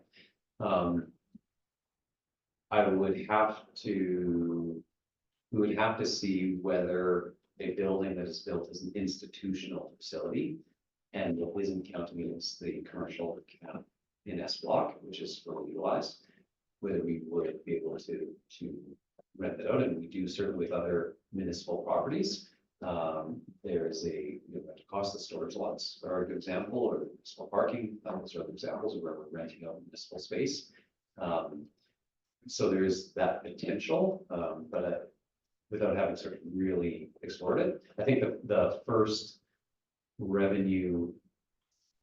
financial savings that would come, or positive that would come for the municipality, would be from the ability to reduce our contracted costs, which currently have to account for housing our buses somewhere.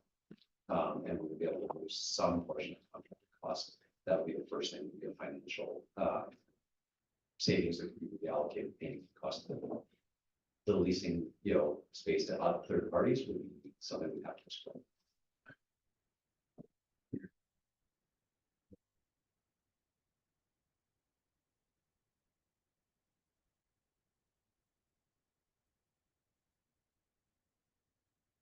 Anything further? You ready for a motion, or are we ready for a recess?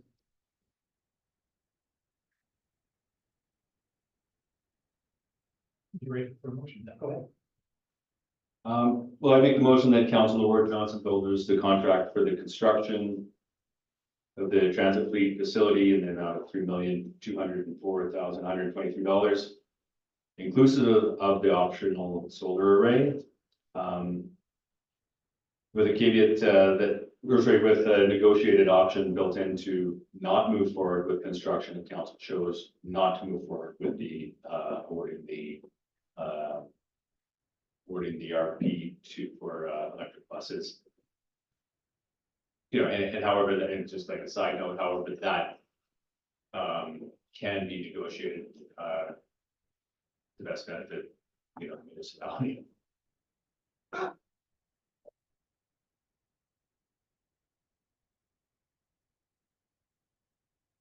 Wish to speak to the motion? I'm in support of this whole project, electrification of our transit facility. I'm in support of building new buildings for the municipality, both to be used for electric transit fleet, as well as electric fleet in general, and just to have more facilities that we could really in the future use for an array of different scenarios, but primarily transit. Unfortunately, we're in the situation where both of these are in front of us today. I do see the benefit of awarding the contract to Johnson Builders for what appears to be a savings of $400,000 in comparison to the other applications. I'm just a little weary of putting the cart before the horse, but the risk is minimal, I feel, and I support I just support the project as a whole. So that's the reason I have that much for it. Thank you, Councillor Wilson. Other debate? Councillor Waxer? I've listened to the many perspectives of residents and I do care. But in grappling with this contentious issue, I have calmed myself by staying focused on a statement from a former Canadian Prime Minister. Leaders must not focus on the quick headlines, but instead focus on what is best for Canada in 10 years and beyond. And so in the end, I will vote in favor of moving forward because I think moving forward is in the best interest of the community now and 10 years beyond. But now I feel compelled to tell you why I'll vote for that way. Jasper, like every other Canadian community, faces an ambitious and important goal to reduce vehicle travel and increase the share of trips made by active transportation and transit, because addressing climate change is a global collective effort. We all have a part to play. Jasper, situated in a national park and UNESCO World Heritage Site, should surely be leaders in the effort to address climate change. And Banff and Jasper, Banff and Canmore already have. Further, none of us enjoy the congestion that comes with the summer season, but we know that people are going to continue to come, and likely more people than ever before if the provincial government meets its tourism targets. Mode shift then is imperative in Jasper because of extreme constraints on space due to our location in a national park. We need the space for housing, not for more parking. Jasper has always had residents with limited methods of transportation, seniors, people here to work for a season, people working at lower paying jobs, people living with a disability, single parents. This has always been a barrier to being able to participate fully in community life, and especially for those who live at either the far ends of town or at Jasper Brook Lodge or Pyramid Lake. The voice of a now departed and distinguished senior resident telling me that sometimes I just long to leave the town site and listen to the frogs sing rings clearly in my head. Transit is a way to help break down this barrier and reduce isolation. The fact that these residents can now get to the lakes on a hot summer day to cool off or just to listen to the frogs sing brings me great satisfaction. Transit serves as an intermediate step between walking and cycling trips and can replace walk and cycle trips in inclement weather. The provision of transit is a stretch for all municipalities, but we in Jasper have been successful in receiving a grant, as well as developing partnerships with Parks Canada and the school district, which will allow us to move forward with a significantly reduced burden on local taxpayers. Having just returned from the Federation of Canadian Municipalities Conference, it struck me this morning that the transit situation is precisely what Canadian municipalities are asking of the federal and provincial governments to help us to meet the needs of our community by contributing funding. In this scenario, the federal government did just that by allowing us to spend 20 cent dollars to move forward on our municipal responsibility to provide community transit services. And finally, I think for most Jasperites, the natural environment matters deeply. We care about reducing wildfire risks, the shrinking of glaciers, and the integrity of our rivers and forests. So I've now come to the conclusion that a strategic investment in transit service and the implementation of other complementary strategies is absolutely required for Jasper. Thank you, Deputy Mayor Roxon. Councillor DeMoto. That was very well said, very well put together, and I can't argue with 99% of it. Except when it comes to the grant funding portion that I'm in full support of this community and visitors having an enhanced transit system. I think I can't wait to see how it works out for the summertime with the system that we have right now. But I just don't think this plan is sellable. It's not sellable to me. It's not sellable to a lot of people in the community. I know that if we delay things, it's going to cost more down the road. Steel is not going down. I know that. But in the building for the buses is a little bit of a precarious scenario, and the sentiment in the community, at least that I'm trying to go outside of my circle of influence in the community, talking to people that, I might not associate with, when it comes to business or friendship or neighbors and stuff. I'm just trying to break the boundaries. I'm still finding more and more that I guess the overall understanding is that there's this sentiment that we're just spending too much money right now. There's a lot of projects going on, so optically in the community, it's just like, why are you guys going down here? Why are you guys going down this road? You don't have a good enough plan right now that the community understands. And I am apprehensive about going forward with something, particularly here where there's a variable of the taxpayer holding the bag. So, somebody made a comment the other day that if we're really concerned about, the environment, why did we run, a bus all winter up to Pyramid Lake Road as part of that loop? You could have like stopped that.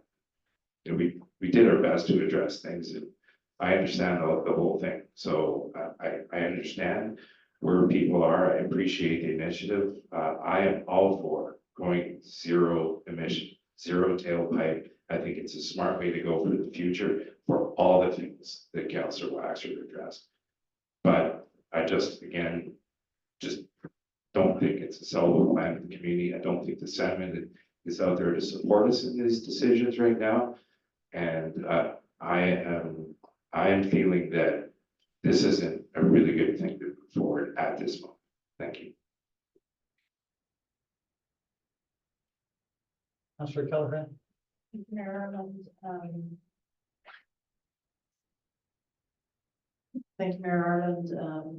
Thank you, Councillor Baxter. That was very well said. And Councillor Tamona. There's a lot of sentiment out there. We shouldn't move forward with this project. I know, I brought it up last week in plebiscite. I know there's probably not a lot of sentiment around the table with that, but in the 11 years as elected official, I have never seen the community more upset than they are right now. And we talked earlier about getting more information, getting the proper pricing, getting the budget out there for this. And that way, I think that would help the community understand more about the day-to-day costs of this transportation going forward. And I think we're moving too quickly. That grant we probably put to 3 years, yet it may cost a little bit more down the road. But I don't think our community is going to be happy with us if we move forward.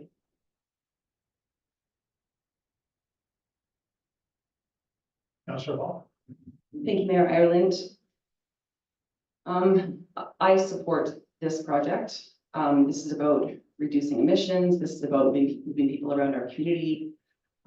This is about preparing for the increase in visitation. There is significant government support. This is a global initiative. Like, this is not coming from our government like Canada. And to address, the conversation I had last week around the petition and the amount of signatures that got, like, I don't see those 600 people as 600 people mad at what we're doing. I see 600 people that don't know what we're doing.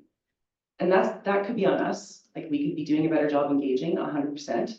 And it's an absolute shame that petition spread around this community like wildfire when it was so full of misinformation and really confused residents. There are names on that petition that are close friends of mine that had no idea that we have a grant for this that's going to pay 80% of this project. It's a really low risk way of becoming owners of a fleet and a depot.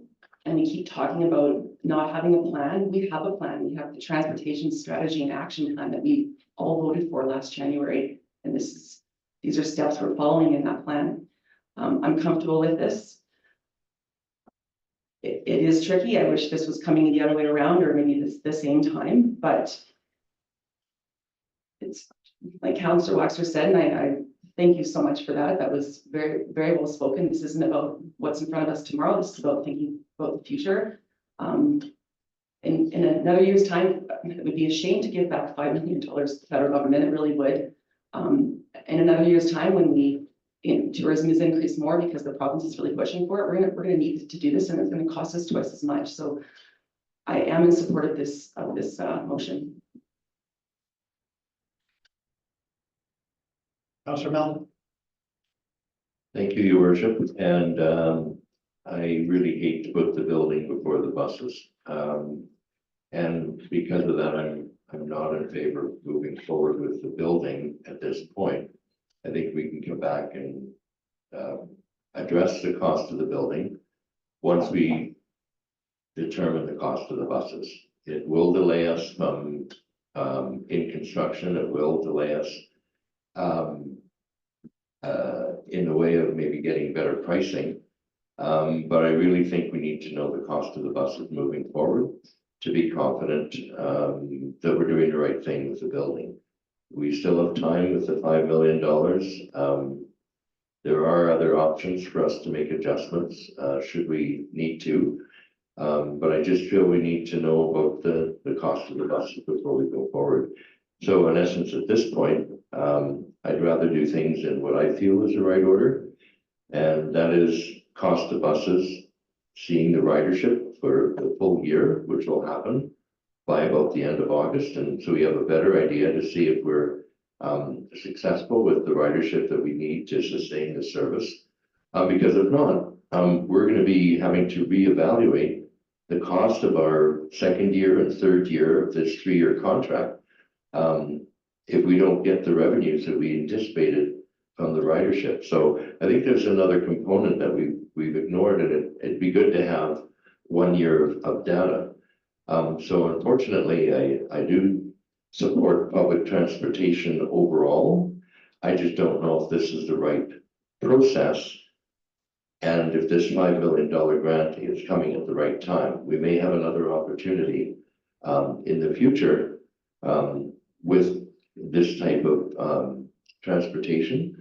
But I really think it's incumbent for us to know the cost of the 3 buses and be much more confident in the overall operating cost over the next 5 years. Thank you, Councillor Melton.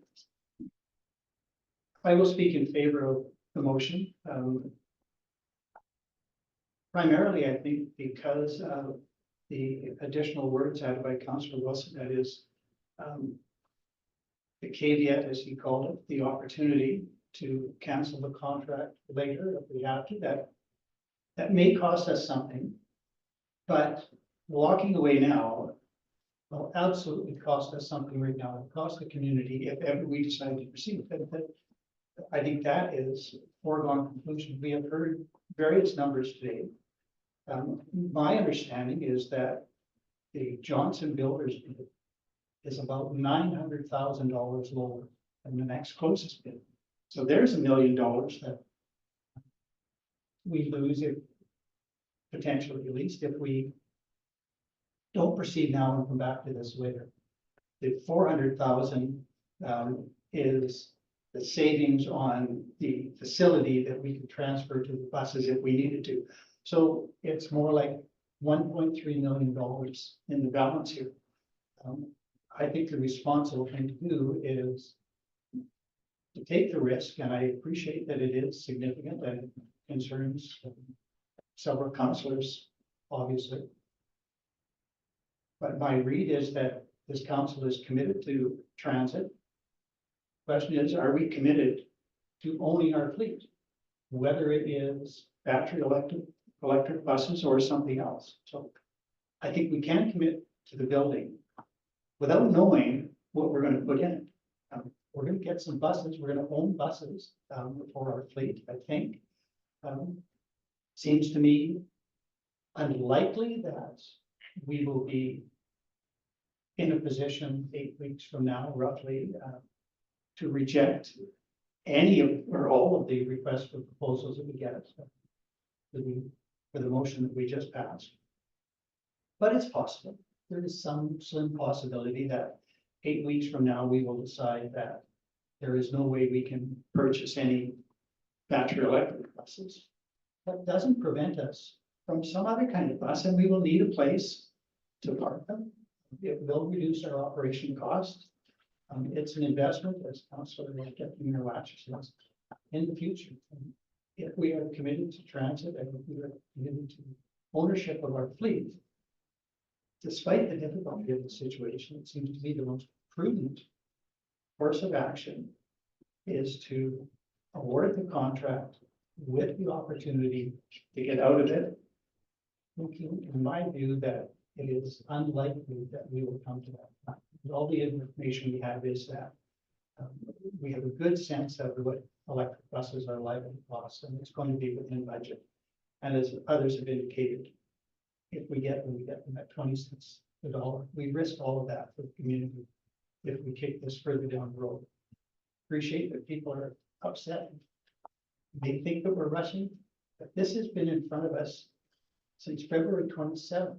And at that time, we said, we won't rush it. We'll find out what this facility is going to cost.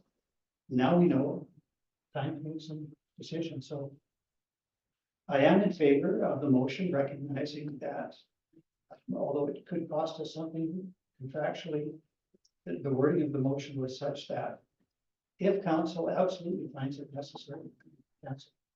That's what administration has been directed to do, to build a contract in that sense. And finally, I would say that there is another benefit that I see in all of this that hasn't got much attention. But that is the tie-in between an electric transit fleet and the Jasper Destination Stewardship Plan, where they talk about the target market as the values-aligned visitor. And there are people in this world who will align themselves with a progressive community that is consciously taking efforts to reduce its carbon footprint. This is one way to do that. We are looking to bring people in from campgrounds. We have a much better chance of doing that if we have EEVs tending the campgrounds to bring them into the town to circulate, where we don't have to worry about their vehicles. The same applies. Why did we run a bus all winter? Well, we ran one bus to eliminate a whole bunch of cars. That's what transit is about. So overall, I think there are risks, and there always are. At some point, and as Deputy Mayor Waxer said, those in leadership roles have to take some risk and make decisions which I think will benefit our community in the long run, even though it may cause grief for us in the very short run. So I will vote in favor of the motion. Councillor Wilson, I move to you to close debate. Yeah, just briefly recap. Thank you for all the comments around the table. Really appreciate everybody's insight. A few things I just jotted down was that councils for decades, really, our council, previous councils in Jasper have been looking for alternative revenue streams, and grants are one of them. We have $5 million, 20 cents on the dollar, I've heard it, and that's not going to support anything but zero emissions vehicles, in particular BEVs. So if it's not government making these large climate moves, then who is? Like, I've had the opportunity to serve on the Alberta Municipal Climate Action group over the last couple of years, and we've developed a climate action playbook for municipalities. There are 7 big moves. Here's the ones that we hit if we move forward with this initiative. Shift beyond the car, so public transportation, decarbonize transportation, electric buses, step up new buildings, solar on that building, expand renewable energy, plan connected communities. There are only 2 other major big moves. One's close the loop on waste, and the other one's decarbonizing the existing buildings. We're hitting, was it 5 of these big moves that the municipal climate action group has put together, and so that comforts me. And I look forward to moving ahead with this initiative, and that's all I have to close. Thank you, Councillor Wilson. I will call the question. All those in favor? Opposed? There are 3 opposed. That motion is carried. So thank you all. It was a fulsome debate. We move now to agenda item 6.5. We have yet to take a break, although Councillor Melnick indicated to me that he has to leave by 4 or 4 o'clock appointment. I am certainly prepared to continue if council wishes, otherwise we can follow through. It looks like nods around the head, or that we carry on. So the traffic safety bylaw amendment is here again by recommendation of committee for first and second reading. Are there any questions of administration that have arisen since we dealt with this a week ago? I will ask just one, Mr. Gibbon, have we heard from any residents at all about this matter having come before us in a public session a week ago? Your worship, I certainly had looked across the room to our enforcement services manager, Mr. Jones. He says he hasn't either. And so I feel confident saying no administration hasn't received any comment on this issue.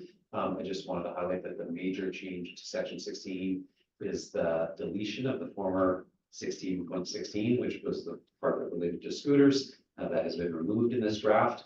And so the former 16.17 moved up. And there was a couple of other small gender references that were in some of the former parts of 16.16, which administration took the time to also tie here. And so they were very small, and we just thought we would catch that at the same time. But the material change is that removal of the former 16.16, which was the prohibition of scooters. So that's in the draft in front of you today. Thank you for that. Is there a councillor prepared to make a motion for first reading? Councillor Melvin? Thank you, your worship. As I make the motion that council read for the first time bylaw 262, being a bylaw of the specialized municipality of Jasper in the province of Alberta to amend bylaw 244, the traffic safety bylaw. Thank you for the motion, Councillor Melvin. Is there any debate? I call the question. All those in favor? There are none opposed. That was carried. And is there a councillor prepared to make a motion for second reading? Councillor Keller-Rampe?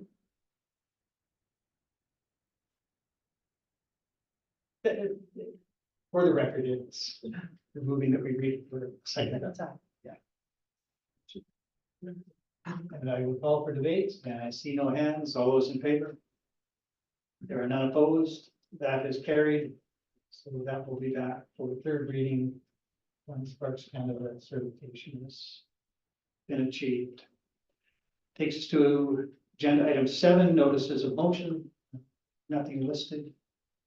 Councillors have notices.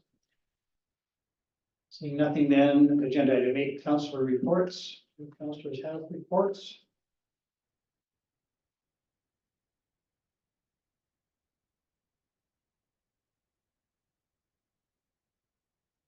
Councillor Wilson? Sorry. We're not, sorry.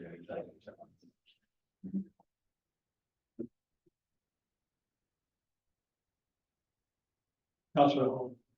Thank you, Mayor Ireland. Yesterday morning, I attended a Zoom YRL, Yellowhead Regional Library Board meeting. And last Wednesday, both Councillor Demone and I completed our elected official education program course. So just for the record, you're looking at a couple graduates. Congratulations, Councillor Tobin. Congrats, Councillor.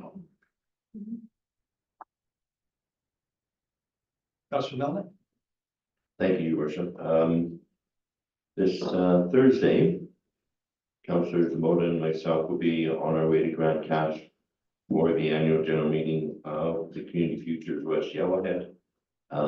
Returning late that day, and on Friday I'll be in attendance at the National Indigenous Peoples Day flag raising ceremony, among other events that day. Thank you for that. Go ahead, Councillor Wilson. Last Thursday, I attended the Jasper Municipal Housing Corporation monthly meeting. some good news there. We've awarded the contract to Scott Builders to build a 40-unit affordable housing project.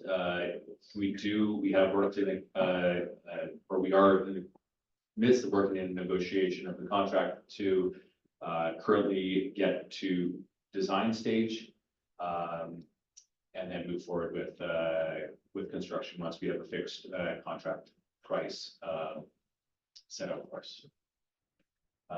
Yeah, some movement forward on housing in Jasper, which is pretty exciting. I can report that on June 5th, I attended flag raising in Pride Month. They raised flags at each of the schools, the pride flag, the progressive flag, and the trans flag at each of the schools, attended by school groups and school children. On Tuesday of last week, Councillor Melnick was there, and Councillor Baxter, perhaps others. It was a large crowd attended at the multipurpose hall for the film premiere of newcomers. So digital presentations of 6 newcomers to Jasper. Really professionally well done. So credit to the staff at Community Development for putting that on with a grant from the provincial government. But really well done. And my understanding is that that will become available on other platforms eventually. So those who missed it live will be able to see it. Wednesday of last week, I attended the flag raising for the Filipino Independence Day at the Emergency Services Building. Good crowd out for that. With the Filipino community now making up probably somewhere around 10% of our overall population. Last Wednesday as well, Councillor Keller, Councillor Melnick, and myself attended the Jasper Chamber of Commerce annual general meeting. And not as a municipal function, but just for interest, last Friday I attended a birthday party for Sandy Robinson, who is now 95 years old, and not only claims to be, but I'm sure it's an accurate claim that he is the oldest person living in Jasper who is actually in Jasper. Oh, wow. And to see Sandy on street, a bit related to fishing and having many great birthday. Are there any other reports? Right, there is a list of upcoming events.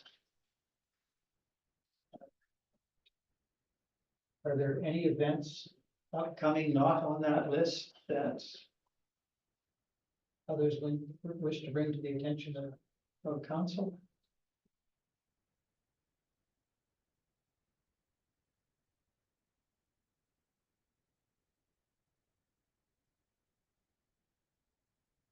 May I ask whether the municipality has an entry in the Canada Day Parade? You know that?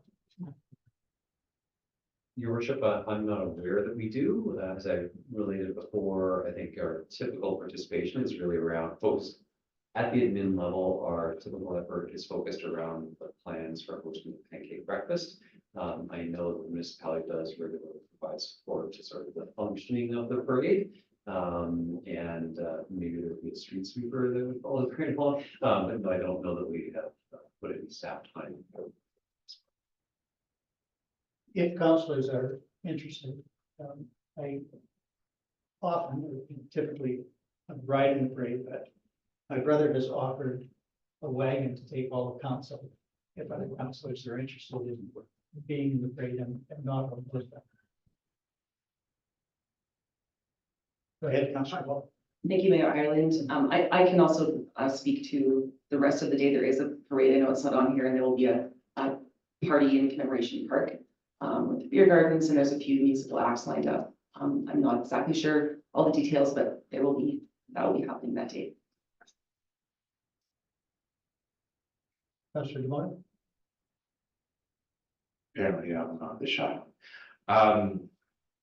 I attended as a judge with Councillor Keller MP on Saturday for the Lemonade Day that's put on annually by the Community Futures, and it's to help young entrepreneurs and communities. And we had a really good turnout. We had 6 submissions this year, and there's the top criteria, the 3 things you get judged on is best lemonade. The other one is best food, and then the other one is best entrepreneurs. So the top 3 that won prizes were all very close. I was very impressed at the competitive nature of everyone. Their ability to market was really good. I like the entrepreneurial spirit. People had some really neat business plans, which I thought was interesting from people of that age bracket. So, and they did their homework, and you know, the booth designs and the attractions of them. Overall, like everybody put some really good effort in there. And there were no bad lemonades this year. Like, absolutely, like they were all really good. There was a lot of thought. People considered sugar amounts. People like really stretched things out from like these dragon fruit recipes to incorporating watermelon, and the top one romped on with rose petals, which was wow, that one was really good. And all the top ones were so very close, and I just congratulate everybody that came out, and all the award winners, which I thought you know, everybody did a really good effort, and I loved the competitive spirit of it. So I don't know if Councillor Keller, if you had anything else to add. No, it was actually a great one, going around to see all our future entrepreneurs of Jasper.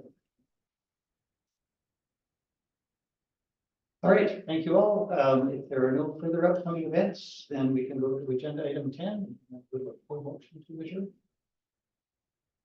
Councillor Keller, thank you. All those in favor? There are none opposed. We are adjourned. Thank you all, and thank you to our viewers, either on the Zoom platform or who may watch later on YouTube channel.